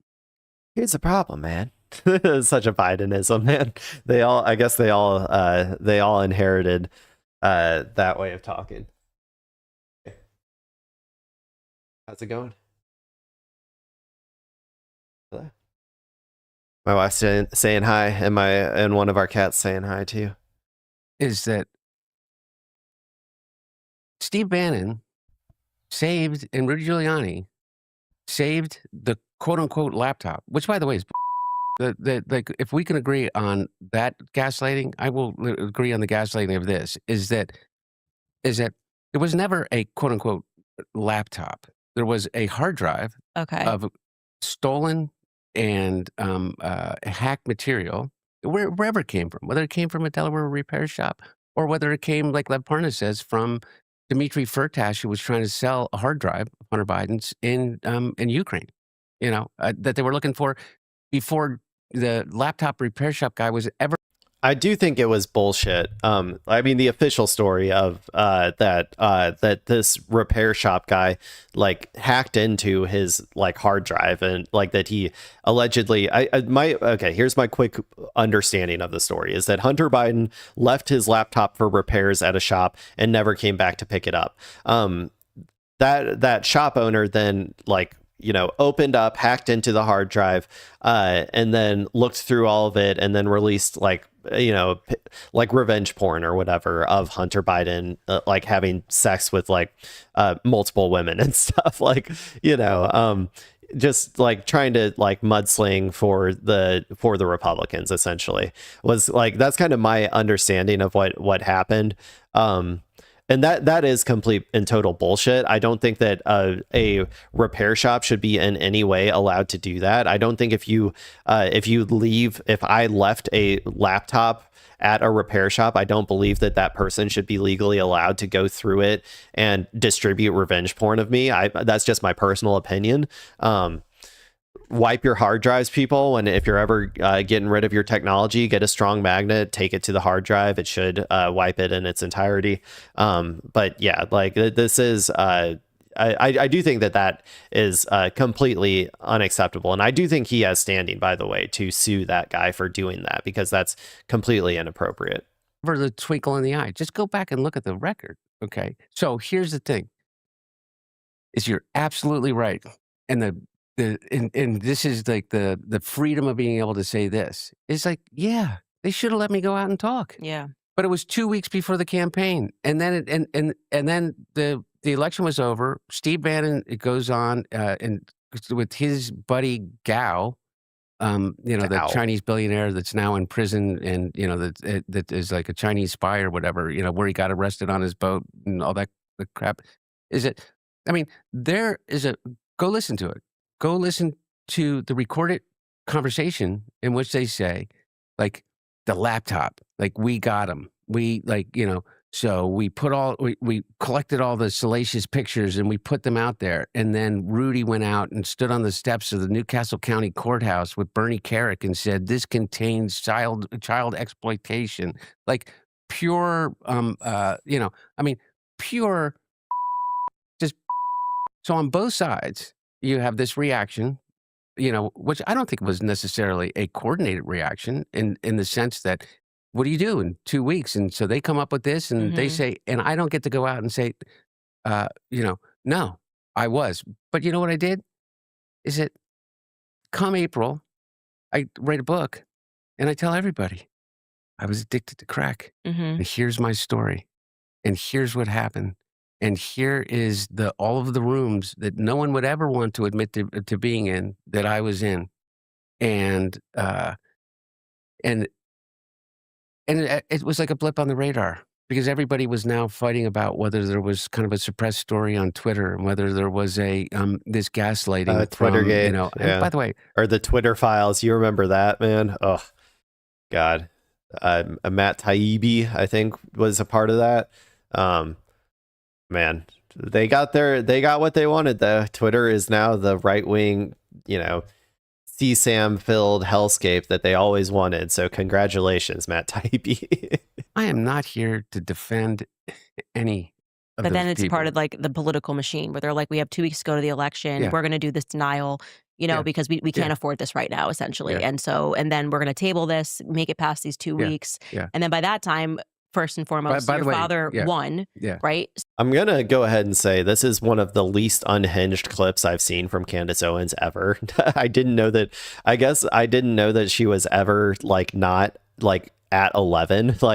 This is her at like a 5 or a 6. Honestly, no, this might be her at like a 3. Like, she's being very not unhinged right now. I'm kind of hoping that she picks it up just for the content. That's what I hope. But for her own sanity, I kind of hope she doesn't. So I'm kind of conflicted here. So, and so people are angry. They feel like the election's been stolen and that there was this entire collusion to cover a laptop, which if it was on the other side, they may have done too. This is what DC is. It's politics. But that is where I think the anger came from. Yeah. And it was just like, I get it. How dare you gaslight us? Yeah. And then people then start making you this focal point of And it never had anything to do with. Well, but I think she's misacknowledging something, though. And this is kind of what I was getting at. Number one, I don't know where the Russia stuff is coming from or whatever. Maybe like I said, I don't watch MSNBC on a regular basis. So maybe I know that they did Russiagate, whatever. Back in the day, maybe they had some sort of, because Russiagate was like 2016, right? The Biden stuff was 2020, I thought. So I don't know if they were running stories about that or whatever. But the problem that I'm having here is that Republicans very often, or like right wingers, I should say, very often like hallucinate things that they're being victimized about, right? They have a victimization complex where they aren't actually being victimized in any meaningful way, but they have to feel like they are. And so they will come up with like, oh, they're trying to lie to us. They're trying to gaslight us about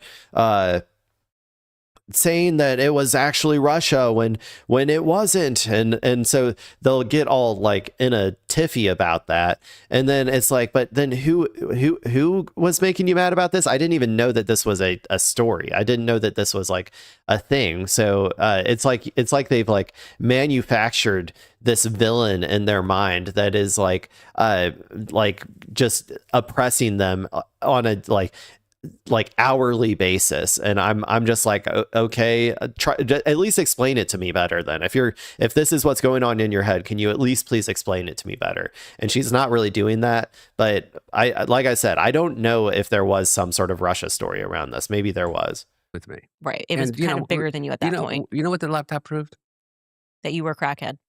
even if there was a Russia story about this, though, by the way, that who cares? Like, we all saw the Russiagate stuff, man. You don't have to take it that seriously. Like, it shouldn't make you that mad if the people who lied to you about like a Russian influence on Donald Trump or whatever, if they are like who lied to you about that, lied to you again about Russia stuff. Why do you care so much? Like, just ignore them. Just be like, yeah, you're just lying again, and just move on. It shouldn't make you that mad. She's acting like that was really what caused people to like freak out about the laptop or something. I'm like, no, or like the cocaine or whatever. I don't know. But the reason that the reason that people were like freaking out about it was just because it was a scandal. It was just any old political scandal that people were like trying to stop from, like politically weakening his campaign or whatever. There you go. And if you are a homeowner, you need to listen to this because it hasn't happened by I don't breaking need filed with the to. county. Then you or foreclosure notice if you are already a victim. History report and title record to 1 Oh my million. There's gosh, a link in the Candace. description below. All this, by the way, I don't know about title lock, hometitlelock.com or whatever the fuck that was, but in general, I think just for fair warning, I think that title insurance sort of stuff a lot of time is kind of I don't want to say it's a scam, but like is like, I just look into it closely is what I would say. There's other, bribery. Candace, or just use the link in the description below. All this other, bribery and all these other things that they investigated up and down during the Trump administration with a Trump-appointed U.S. attorney, with the Trump-appointed U.S. attorney, the only U.S. attorney in the country to stay on and continue to prosecute me, who then became special counsel after I got a plea deal because I paid my taxes late, and I paid them with penalties and interest, and I owned a gun for 11 days while they say I was addicted. Yeah, that was bullshit. That was bullshit. He was just a patriotic American, a Second Amendment loving patriotic American, and they came after him for having a gun just because he liked to party every once in a while. Come on, man. It is wild though. That is a wild thing to charge him with because like that's just like I don't know, that's just like a Tuesday night in Florida. Like every single person is like high on cocaine and buying a gun. Like that's like their favorite pastime over there. So the fact that they were charging him was clearly politically motivated. And check that box. That's it. Everybody has all the information. It's not like the Department of Justice has my digital footprint in every text message, every email. And there's not a single one in which you find that would in any way supports the really serious accusations of my father enriching himself somehow, or none of it's there. So I own whatever you want to call it. By the way, I do think that he profited off of his father being president, but I also think that everybody connected to the president profits off of their connections to that person. Now Trump does it on an entirely different scale. Like he does it like 100 times more than everybody else does.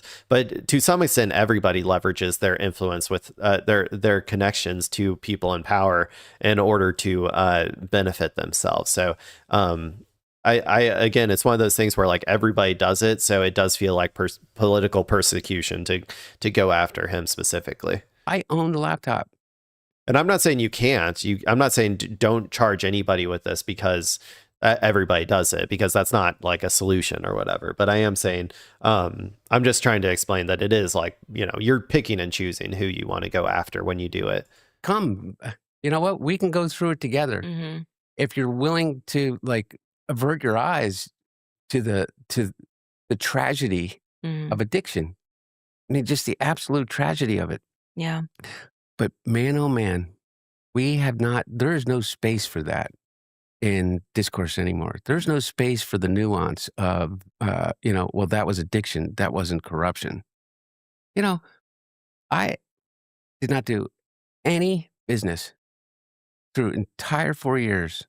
I became a painter. You know why I became a painter? Because it literally saved my life. I painted my whole life. Well, no. No. You became a painter because the world of art is already a scam where you can make a lot of money for not being that talented. That is why you became a painter. Trust me, I do believe that he was like he became a painter because he could like you can sell a painting and be like, yeah, I think it's worth $100,000. And the person's like, oh, you know, the president? Oh, yeah. Okay. I also think it's worth $100,000. That's why he became a painter. I do think that he was being, benefiting from that, in my personal opinion.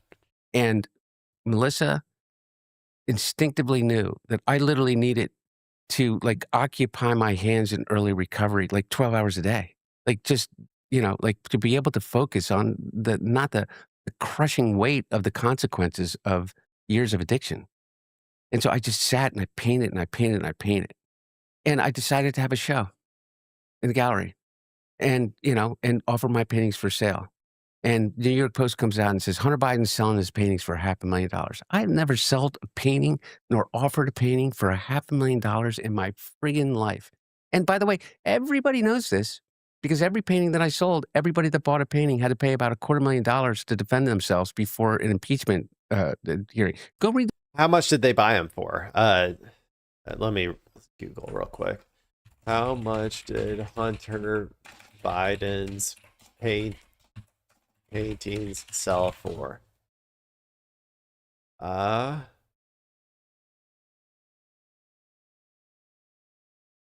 Hunter, according to The Guardian, I'm just going to pull this up here. According to The Guardian, Hunter sold art for about $1.5 million between 2021 and 2024. Okay, so I assure you that he was not that talented of an artist. Like, if he just picked up like drawing or like art, painting, like at that time period, he's not a renowned artist. He is not. I guarantee you. Let me look up Hunter Biden's art now. Hunter Biden art for pictures. Oh, shut up, Siri. She said, "Okay, I'll shut up." Here, let's look at some of these. Okay. Look, I'm not saying they're bad. They're actually not that bad. I was expecting them to be a lot worse, to be honest. However, they definitely, like, I don't know how many he sold, but they definitely aren't worth $1.5 million because, to be honest, well, art is obviously, the price is subjective, but usually you only get up to like those types of sales and stuff after you've been in the art world for a while and have made a name and have, like, accumulated the prestige necessary to do that. And he did not do that. So anyway, that's my thoughts on that. The transcripts of people under oath. But regardless, is the laptop absolutely proved nothing, but it became this cultural touchstone. It was like it embodied the Biden crime family. Mm-hmm. And if you wanted to be able to, great messaging, by the way, from the Trump administration, the Biden crime family, or like that phrasing was incredible. Believe that, not wanted to be able to believe that. If you believe that because you're being told that by people that you trust, that have told you that your election was stolen, that your democracy was thwarted, that the process was unfair, is that all you had to do, and I get this, is look at the pictures. Right? Doesn't look like a good guy to me. Right. Because you weren't a good guy in the pictures. No. Yeah. Smoking crack in a motel room with a prostitute. Right. Like, you know what I mean? Like they come out and like they're saying, oh, like this, like I admit it all. Not only admit it all, I own it all. I will own everything, the worst of it, all of it. Well, there you go, people. I was kind of hoping it would be a little bit more unhinged than that. Maybe there'll be some more clips that come out that we can watch at a later date that is a little bit more unhinged, but okay. I might skip the Poland one because we're already at an hour and 50. I want to maybe move away from, oh man, and AI. I had AI too. I don't know if I even feel like covering it, man.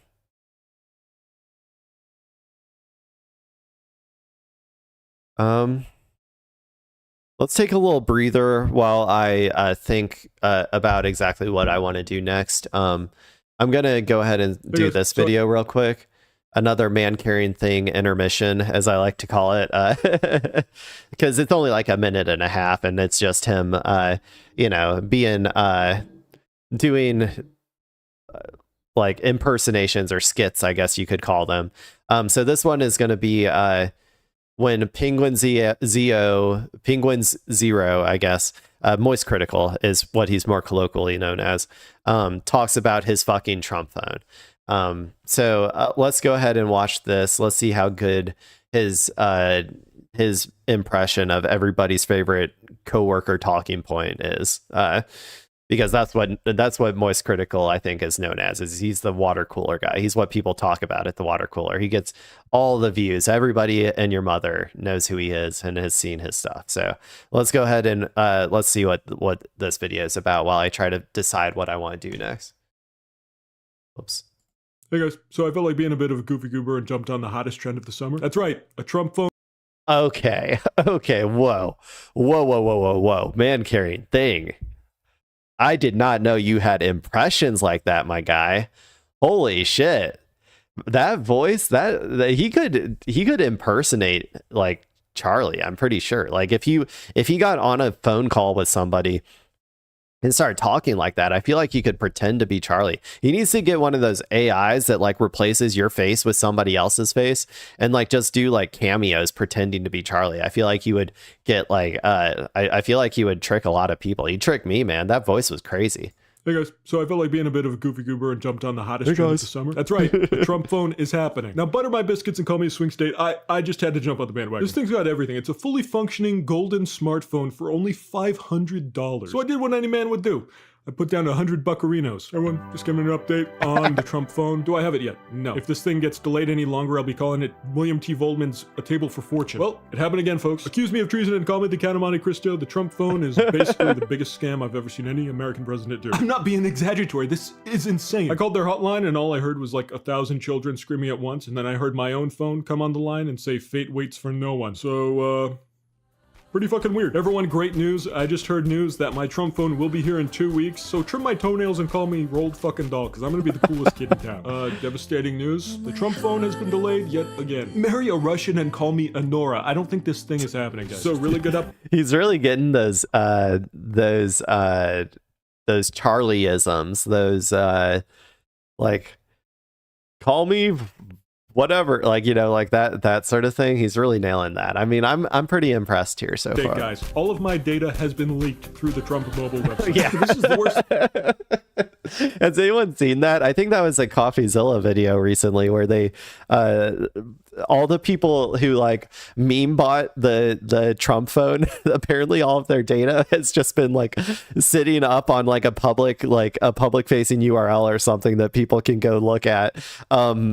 It's just crazy, dude. It's crazy. They just wanted to meme around a little bit and all of their information, except for their credit card information at least, but all of their information is just leaked, man. That's wild. In the time Bob Dylan left blind Mully McTell off of Infidels. Hey guys, crazy new update. A swarm of locusts have descended upon my compound. This is crazier than the time Gibby did that thing on iCarly. I'm not being exaggeratory. Trump Mobile has cursed my life. Lather me in prosthetics and call me David Cronenberg's The Fly, because I'm not feeling good, guys. I'm actually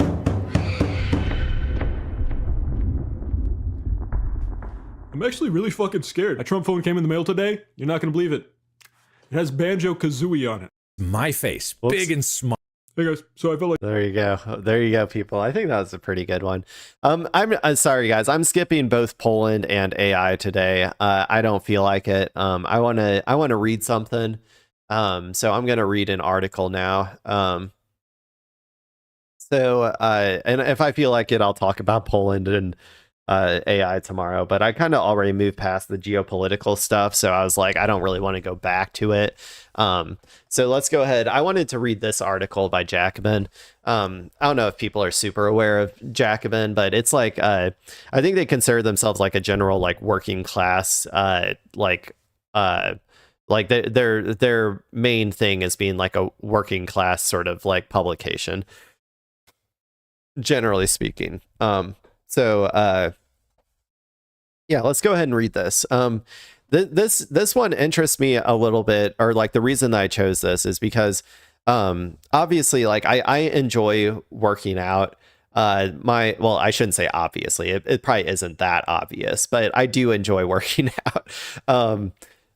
Or as much as one can enjoy working out, I should say. But like, so as a consequence of that, I watch a lot of fitness stuff on YouTube, and that includes a lot of, roided out bozos doing, roid things or whatever. I am very impressed by things like the bodybuilding, like with like enhanced bodybuilding, like how much muscle people are able to pack on to a human is kind of impressive to me.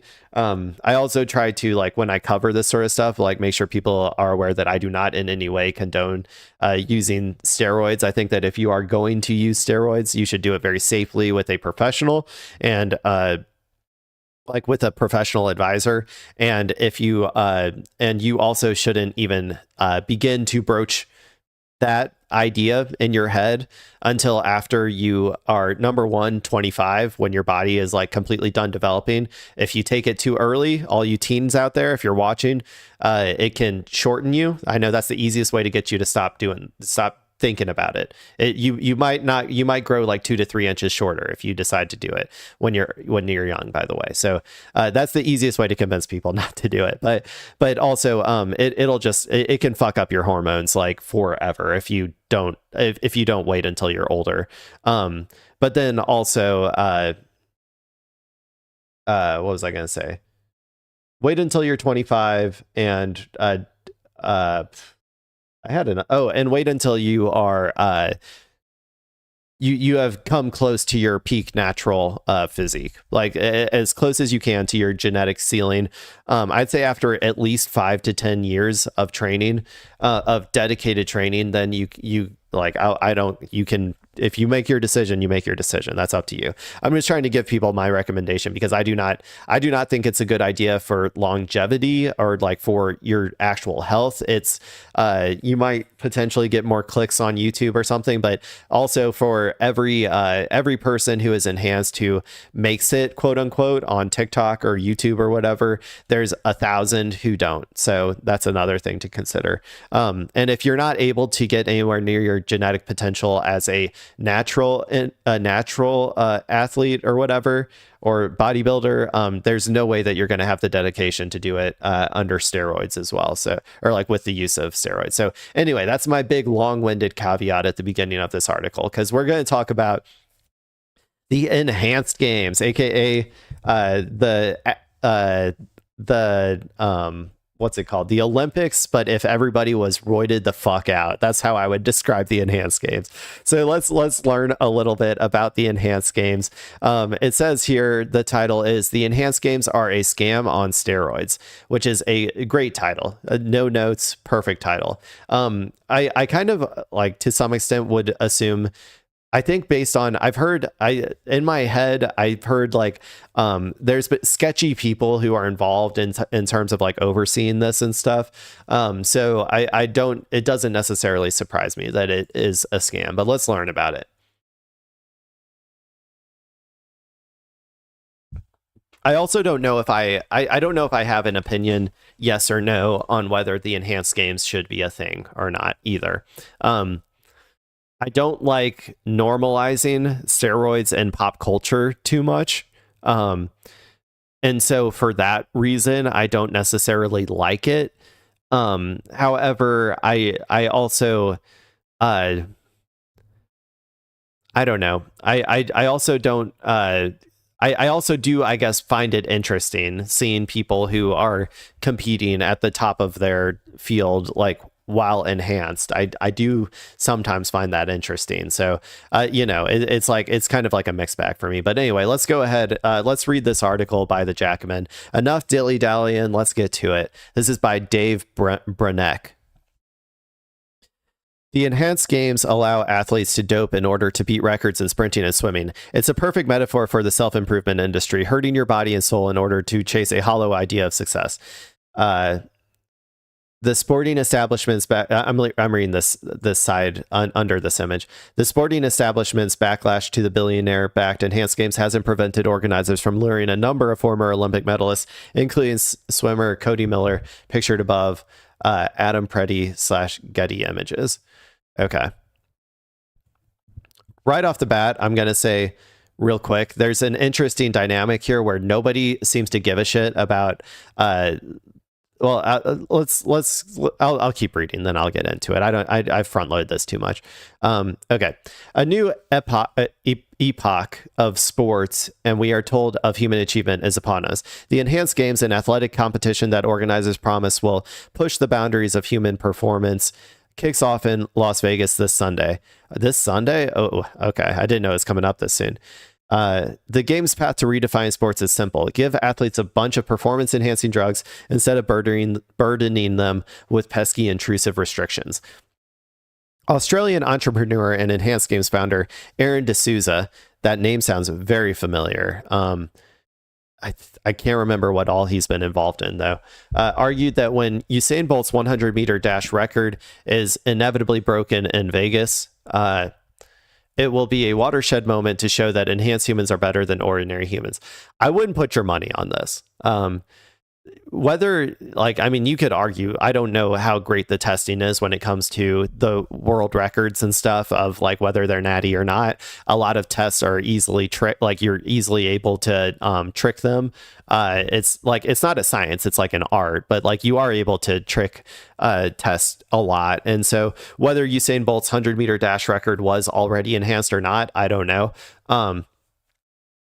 However, I think that people will probably underestimate, if you're just getting third-rate athletes and throwing them on steroids and expecting them to beat records of peak performance, real athletes, the best of the best at the top of their game, even if they're not natty, or at least not as natty as these people are, more natty than these people. I think the primetime athletes are going to win every step of the way. So I wouldn't necessarily put your money on them actually breaking any records here.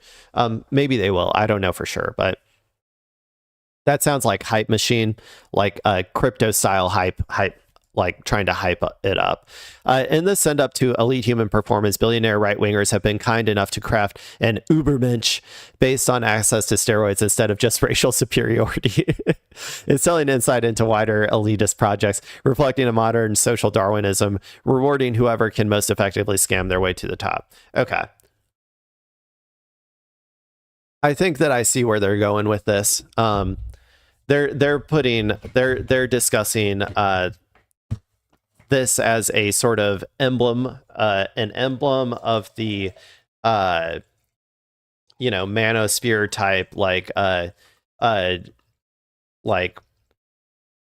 do whatever it takes to get ahead, no matter what the cost sort of mentality, which I could see an argument that this is in the same sort of mindset. I could see that.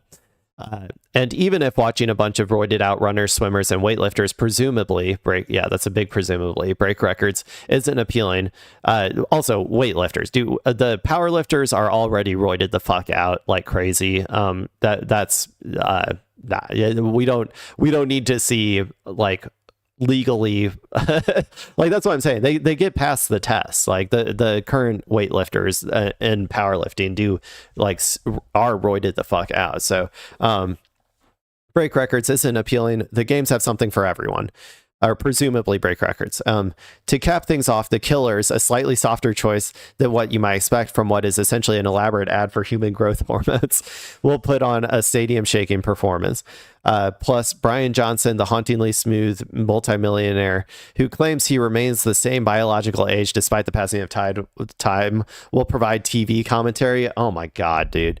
That is going to be the worst broadcast I could ever imagine. Brian Johnson is not a charismatic person. They should not put him on TV. Put me in, coach. I'll commentate for it. This middle finger to established sporting events like the Olympics is also a vehicle for backers like Peter Thiel. Okay, the worst of the worst is being involved in this. Donald Trump Jr., German biotech billionaire Christian Angermeyer, and Saudi Prince Khaled bin Al Saud, dude. Oh my God. Yeah. Okay. This is the exact same group of people who are invested in like crypto, AI, Palantir, like the general, like basically just like every Epstein associate you have ever known seems to be involved with this. So not a good sign. They plan to walk the tightrope between transhumanist freaks leveraging the bleeding edge of scientific research to live forever and vaccine skeptical chuds who think the idea of alarmingly swole dudes lifting really heavy stuff would be, well, sick.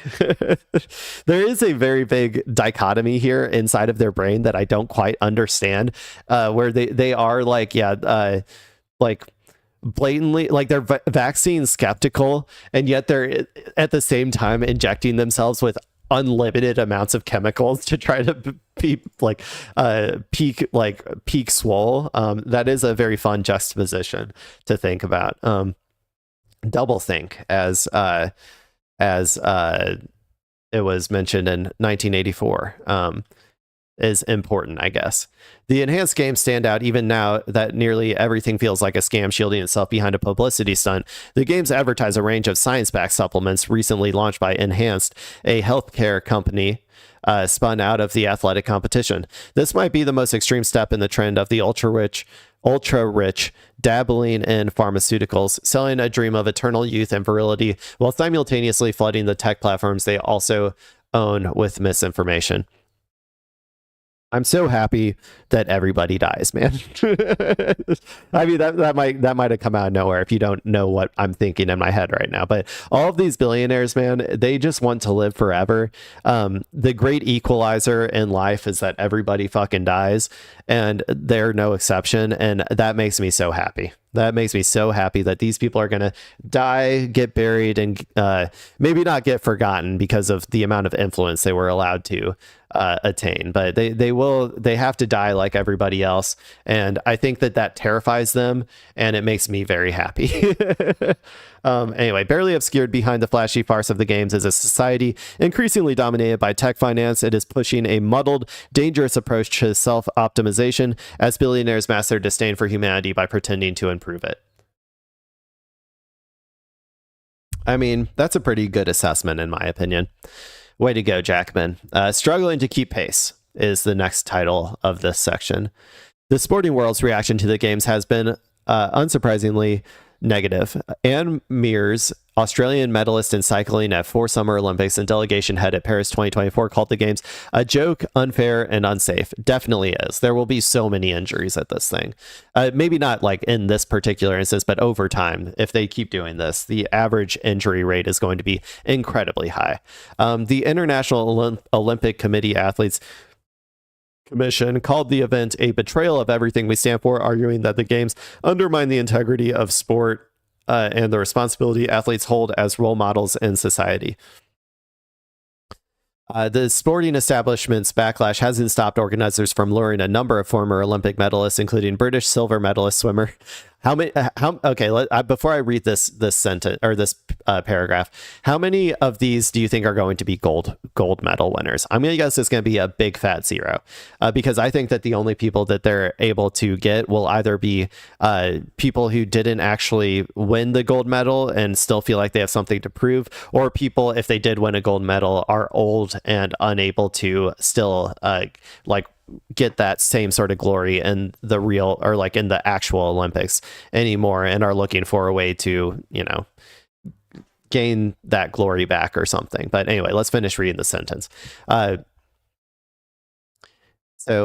are at including British silver medalist swimmer Ben Proud, American former Olympic record holder swimmer Cody Miller. So one record holding swimmer, and American medal winning sprinter Fred Curley. I don't know what medal, but while the threat of being banned from existing top-level competitions like the Olympics and World Championships over doping will ward off many potential competitors, Man, why does it keep moving around on me?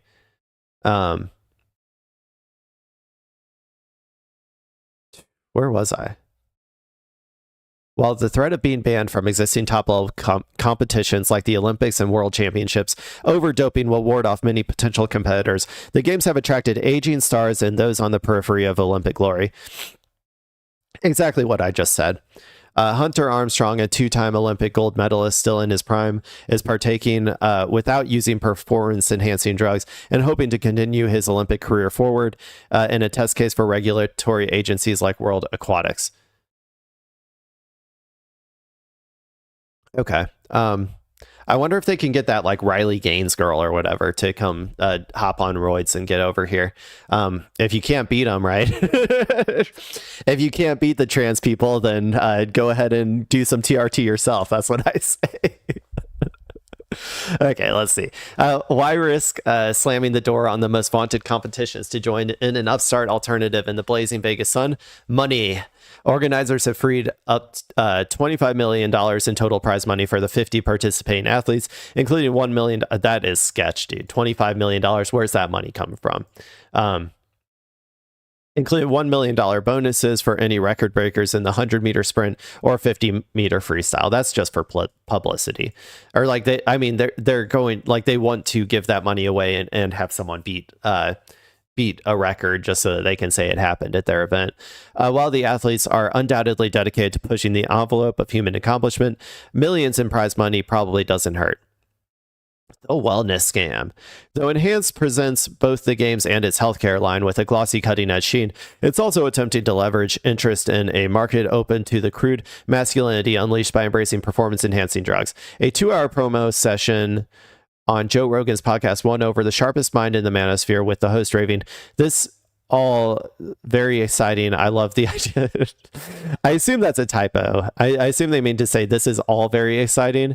However, I also wouldn't put it past Rogan to have on somebody like who is incapable of like speaking the English language at a level other than caveman. So it might just be that he actually said that. So I'm going to read it as it says.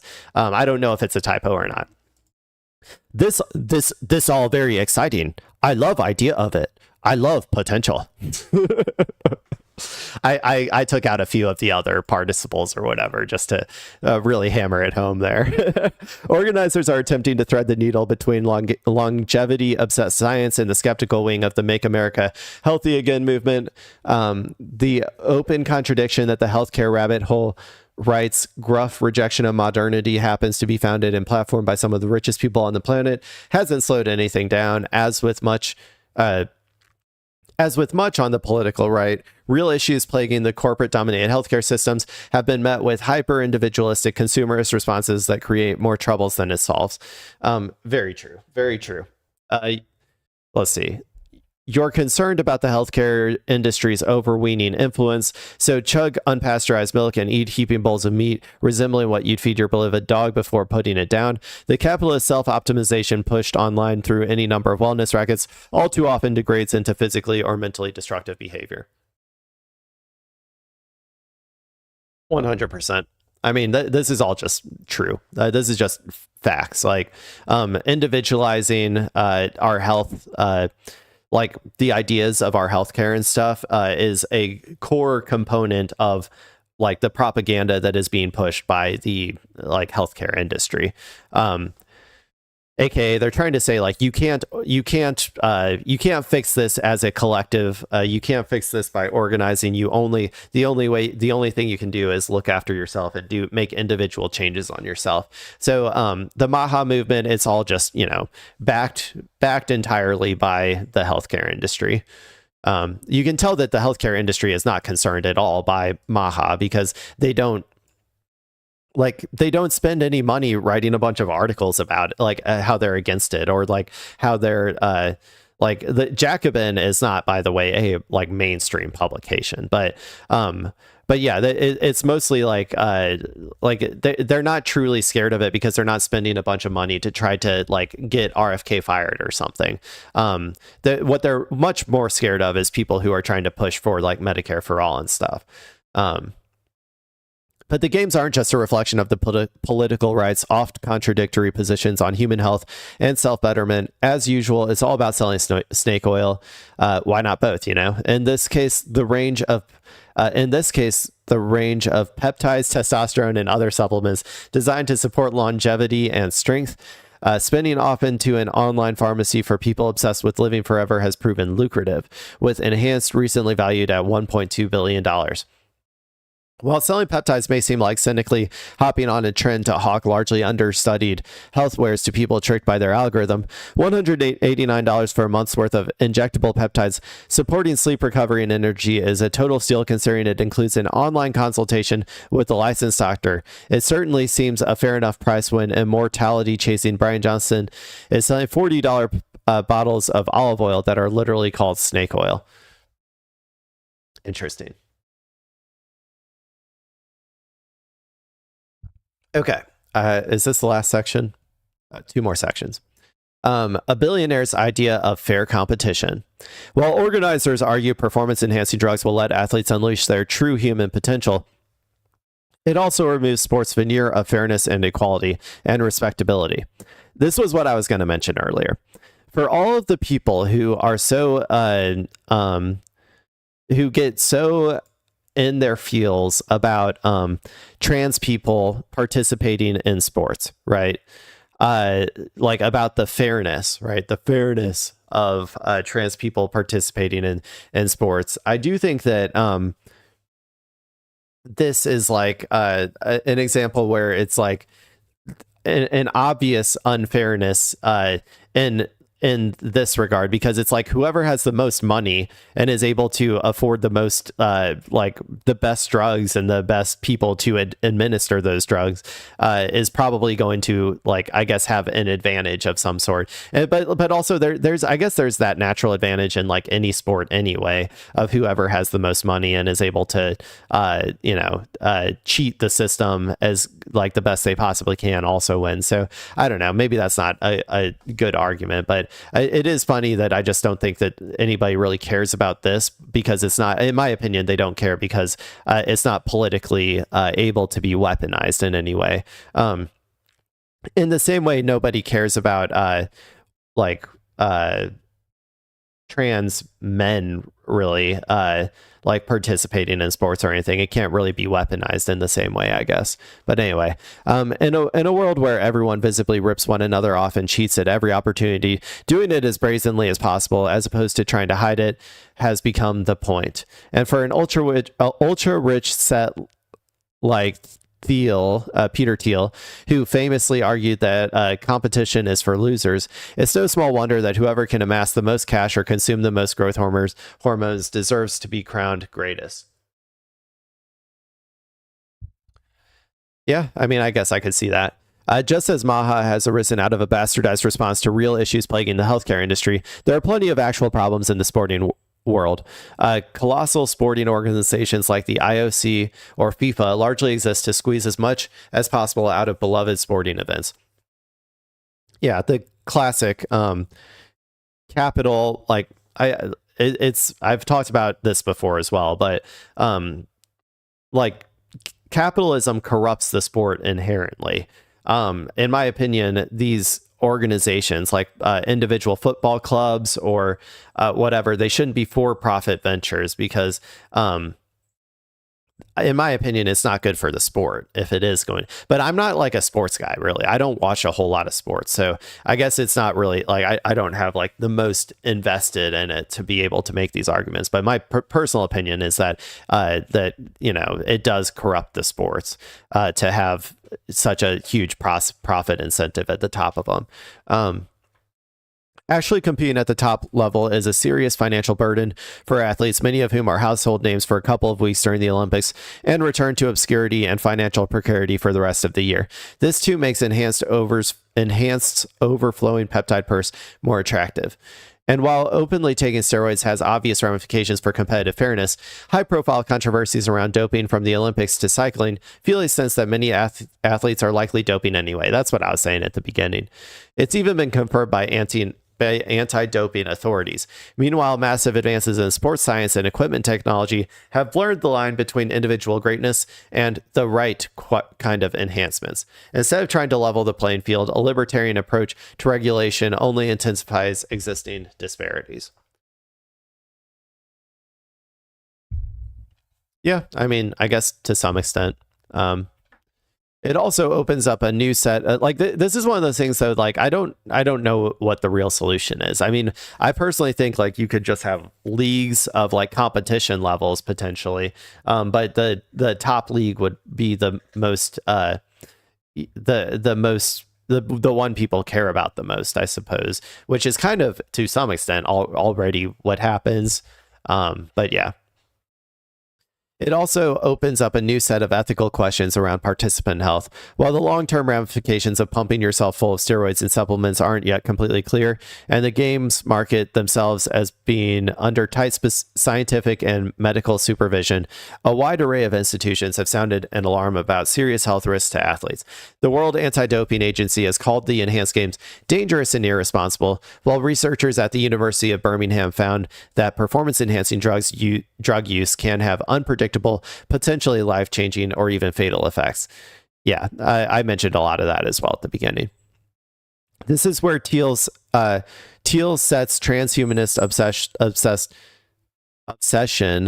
Sorry, let's start over. This is where the Thiel sets transhumanist obsession degrades into anti-humanism.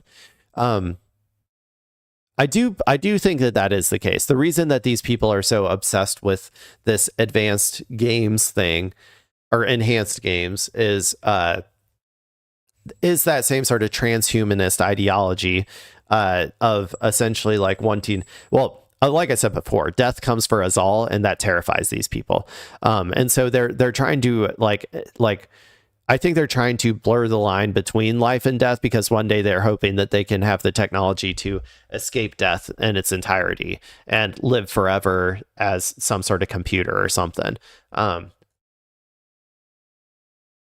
And I think that's kind of why they're obsessed with this idea of like breaking through past like humanity or whatever. And I do think it does essentially boil down to anti-humanism. The guy who struggled to articulate whether humanity should endure clearly doesn't care about any humans beside himself. If hawking a bunch of drugs, he'd probably never take shaves. If hawking a bunch of drugs he'd probably never take, shaves years off competitors' lives, he couldn't care less. What embodies freedom more than the ability to choose to pump your body full of poison for the chance to win a lot of cash? Organizers have managed to sell the idea that humans may indeed be able to live forever, despite it being fairly clear they only think this could or should be possible for certain sets of people. Using athletes as lab rats, regardless of what it means for their health, is par for the course for some of the most cartoonishly evil guys on the planet. Definitely. Okay, sporting scams for a scam society, the last section. In an increasingly inequitable society with eroding social mobility, sports stood as one of the last bastions of meritocracy. The rich freaks are trying to ruin this too in a way that fits with how they've shaped the rest of our lives. There is no longer any shame in scamming your way to the top. It's better to show it off, from Donald Trump's pump and dump insider trading empire to an increasingly speculative global economy. It's no surprise that the billionaires that have brought us this era have no moral or competitive qualms with openly cheating. It's what makes them elite, and they reason. Anyone who doesn't take the opportunity to do the same deserves to fail. Far from just a weird curiosity, the enhanced games reflect our overlords' ideas of achievement in life. If you don't like it, you'll be left behind like the rest of the plebs. I fundamentally do agree with that. And this is why capitalism is not a sustainable system. It is a least common denominator. It encourages the worst of humans. It encourages people to be as greedy as possible, and it tries to tell people that this is as good as it gets. Dream bigger, people. We can live in a better society that isn't dictated by a bunch of pedophiles living at the top of our society, deciding like who lives and dies like on a daily basis, right? We don't have to live like this. There is a way to organize a better, more equitable society, especially as technology improves and we get more productive capability and there's less need for humans to work on the whole, like we're able to accomplish more with less energy and with less time. We can all enjoy the fruits of those productivity gains in a much better way. I liked this article a lot. I think that it was pretty good. I think that I agree. I think that they made a good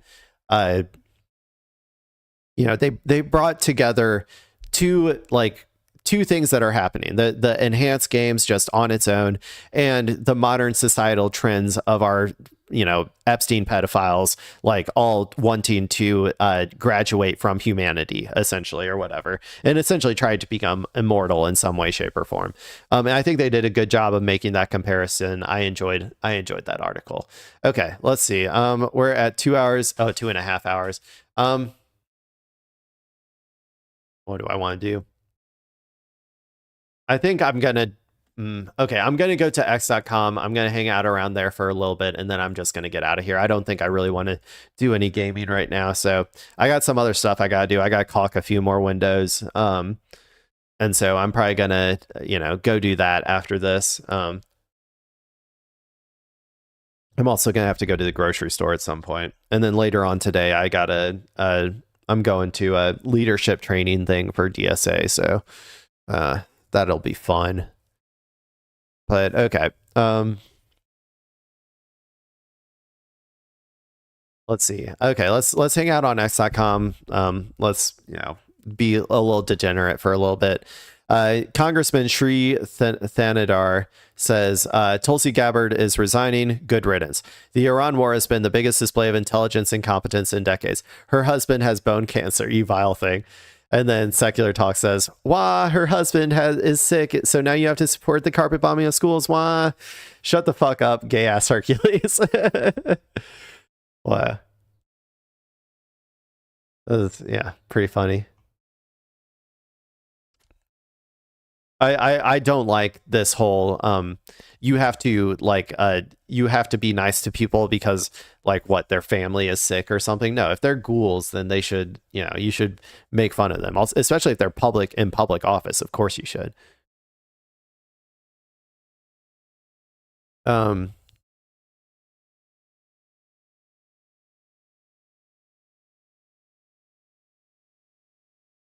don't know. Let's see.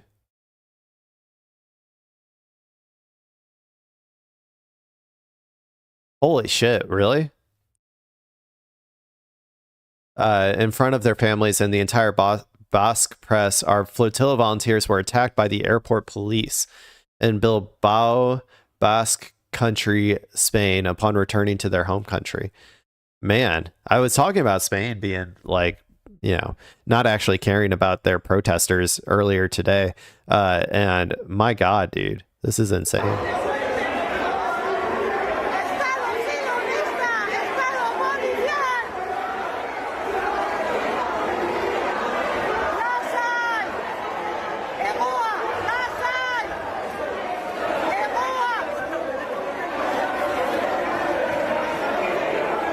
Man, why the fuck are they doing this, dude?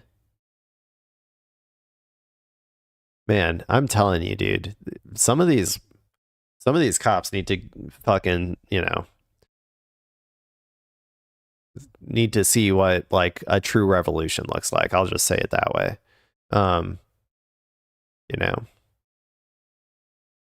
Because I got news for all these fucking cops out there who want to, LARP as being a little fascist, trying to keep down protesters or, kick the shit out of protesters.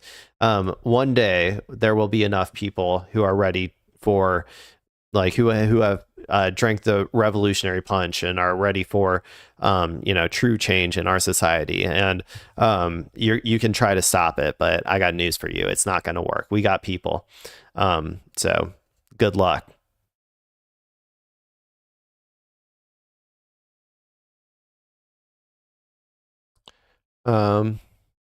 What's this?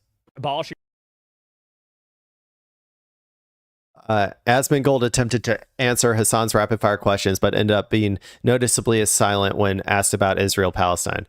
Let's see what he says here. Abolishing prosecuting ICE? Absolutely Prosecuting not. ICE. No. Abolishing private prisons. Absolutely. No. Raising. No. We need more private prisons. Oh my God, dude. Guess what, buddy? You're going to be in one of them one day if that's what you want. Like, people who want private prisons, I do not understand, man. Like, you want to incentivize people to the government to throw as many people into like slave labor camps as possible. It's just a modern day slavery at that point, because that's what they do in private prisons is they take, these prisoners and then they put them to work like in manual labor positions, just doing work for pennies on the dollar. It is essentially a slave labor camp, and you're just trying to bring it back. And it's not like the capitalists are going to be content with just putting like brown people in there, or just putting like trans people in there, or just putting gay people in there, or just putting Mexicans in there. Eventually they're going to want to put you in there too, buddy. Like, it's not like they just suddenly stop at some point after they realize they can get unlimited free labor out of people. Like, what are you talking about, man? Absolutely. Sure. Raising the minimum Agree. wage. Yep. I think it should be state. Implementing the Green New Deal. Yep. No. Ending Citizens United. Yep. Yes. Okay, that's a rare W from Asmongold. Ending Citizens United. Like, I mean, I'm surprised that he actually wants that ended. I'm surprised he knows what that is. Banning congressional stock trading. Yes. Yep. Ending America's war on Iran. And these No. are easy. Yep. Ending America's embargo on Cuba. Nope. Yep. Ending aid to Israel. Yep. Ending aid to Israel. I don't know about A that. free Palestine. Of course. Yeah. Okay. Wow, he did get noticeably silent. I wonder why. I thought that he was I mean, I don't know what his audience thinks about that. I know that he's just like an audience captured dude who only does what his audience says. So I don't really know. Like, I guess maybe he has a mixture of opinions in his audience, but I kind of assumed that he was more Groyper aligned and wouldn't be that scared of saying like, yeah, we should end aid to Israel. So this is it. So you have to say all the things. Ending aid to Israel. Yep. Ending aid to Israel. I don't know about that. Anyway, Hassan says, it's so funny that this dude has no problem saying Nick Fuentes is based for defending Hitler, but shits his pants at the thought of ending aid to Israel. Typical safe, edgy, right-wing loser shit. No consistent worldview at all. Perfect feed for the cattle. Yeah, I mean, he's just whatever his audience is. He's just a vessel for whatever his audience is. Wherever they lead him, that's where he will go. What's this? A Georgia handyman swapped his car for a pink Barbie toy car to beat rising gas prices. What? Wait 1 second. What? A Molly Hyde tower pulled a broken Power Wheels dream camper out of the trash and installed a small gas engine from a power washer to give him an alternative to speed around town instead of his unusual mode of production. What the fuck? This is just trying to go viral shit, I think. This isn't a real story.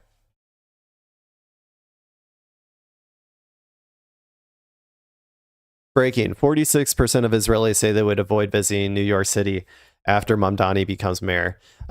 Megami the Stallion says, what can we do as New Yorkers to get this number higher? For real. Yeah. We don't want, like, every time anywhere Israelis go, there ends up being like they just end up beating the shit out of like brown people. Like, I swear, like every single place that Israelis go, they end up just getting in a fight and like beating the shit out of like Palestinians or like people waving a Palestinian flag or whatever. They're just like hooligans, man. They should be banned. Like, well, seriously, I mean, I don't know what to tell you. Like, if they stop doing that shit, if they stop going around and beating up brown people everywhere they go, like a marauding band of like Klansmen or something, like maybe then they can come back, but they gotta stop doing that first.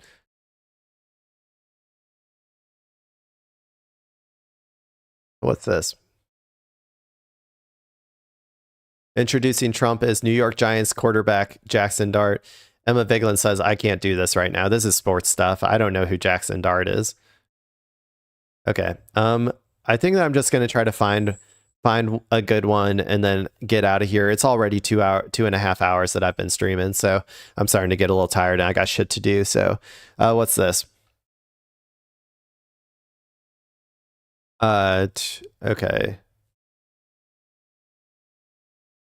Sky News, I guess, sounding woke or something. Normally the most steadfast defenders of Israel. There's a lot of statements coming out from Netanyahu and others acting as though Ben Gvir is some kind of isolated incident. And the reality is he is a symptom. He is not the entire cancer here. Yeah, I already talked about this, but he's going to be viewed as a moderate in future Israeli society. They're going further and further to the right every single day. And he has a huge constituency in Israel. I said before, if he was actually fired by Netanyahu, there would be riots in the fucking street. Like, all of the most racist aspects of Israeli society would be coming out to just like beat the shit out of every brown person they could possibly find. Like, I'm serious. That's what would happen. He is a part of an entire system that has existed in this way for far too long. Dude, for a second, I forgot we're watching Sky News.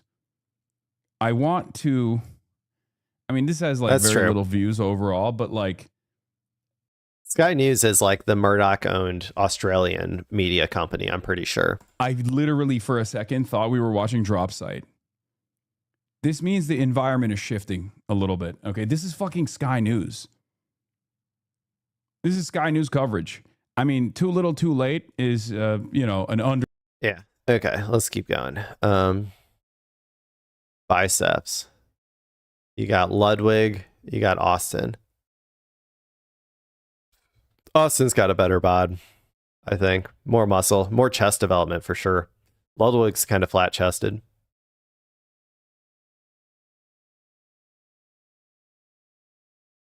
Okay. What do we got? Let's find something okay, or like something kind of fun or something to get out of here on. Nate blew in. I was watching a small amount of his interview, I think, with Hassan. Let's see.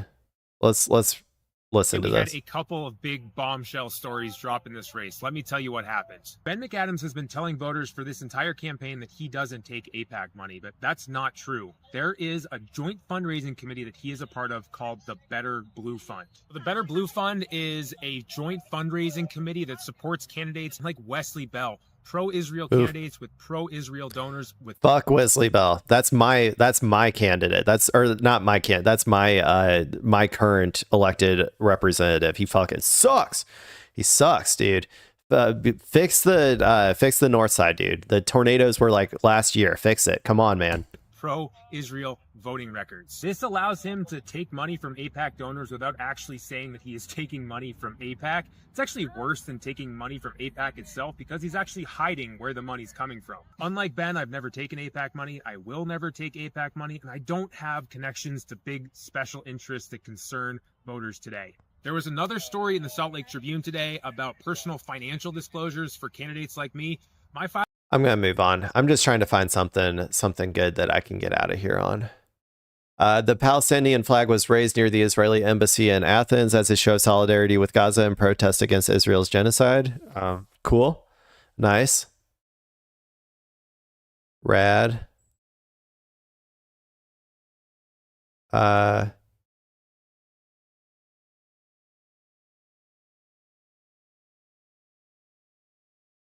Subway surfing. What is subway surfing?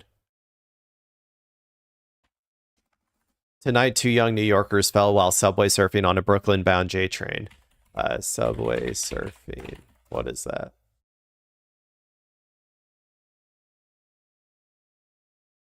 Oh, riding on the outside. Oh, okay. So I guess they either like grabbed on to the side or were riding on top. Yeah, that's stupid, man. Don't do that shit. Boogie Ray says, Tulsi Gabbard has just resigned from Trump's cabinet as director of national intelligence due to her husband's health. She has recently spoken out against Trump's war with Iran. She is now the 4th cabinet member to leave office, all 4 being women and all 4 replaced by men. As about an hour ago, Trump has now had a total of 4 cabinet members resign or get fired within just his 2nd term. And guess what? All 4 have been women. Is that a coincidence? I think not. He's not a he's not a girl boss feminist. I'm sorry, people. I'm sorry. Only men, and we're reverting. Before women were allowed to do, like in the previous administration, in the Biden administration, women were at the forefront of doing atrocities abroad, and women were at the forefront of eviscerating the working class.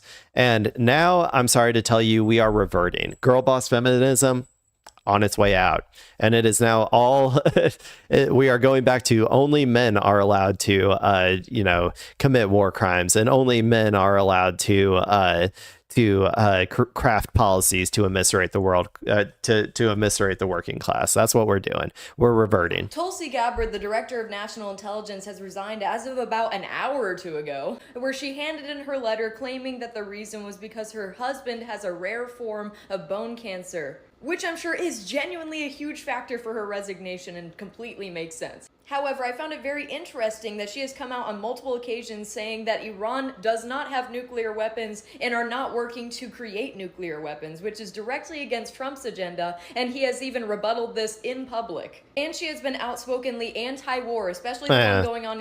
I don't know if I trust this girl. I'm sorry.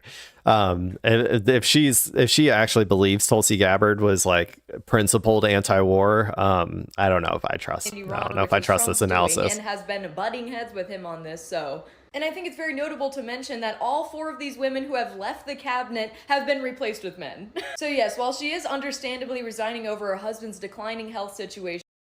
Dude, also, okay, I don't think she understands the full circumstances of what's going on here. I don't think that she resigned. I do think she was pushed out. I think that the declining health situation was just an excuse. And also, Tulsi Gabbard was a grifter always, and should not be treated as a principled anti-war person. Okay, come on, let's see what we got here. What's this? Yo, who we here with today? A damn killer, Fiji. What's up? How we doing? How we feeling? Good. I perform at 810 at Zigzag. Pull up. You excited? Today, Saturday. Anything to say to the fans? What can we expect? Everything. Just pull up. You gotta see. You heard.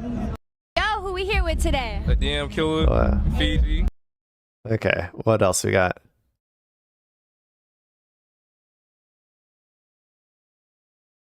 Just one day after ending the Late Show on CBS, Stephen Colbert returned to TV to host a public access show with rocker Jack White in Monroe, Michigan. Appearances by Jeff Daniels, Eminem, and Steve Buscemi. Interesting. Maybe it'll be good. Who knows? Maybe if he's finally outside of the realm of late night, he can, start actually challenging power instead of doing, like, I don't know, resistance lib talking points every night or whatever. Okay, come on, people. I need to get something fun. What's this? I don't know if that's fun.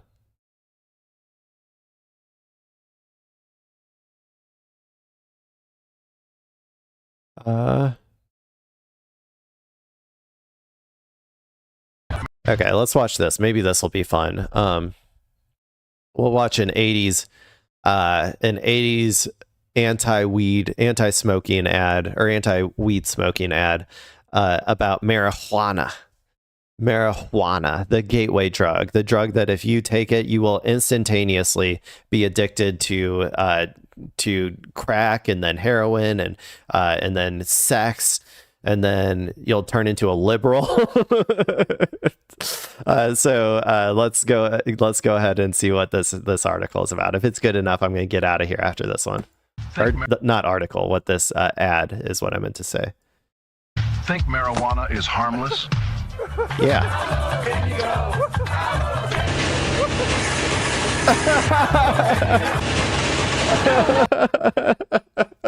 He's hallucinating. For those who are just listening, he is currently hallucinating that he is doing a limbo contest, and he is literally limboing his head directly into like a wood chipper.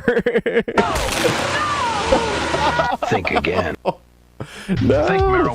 Oh my god, that was incredible.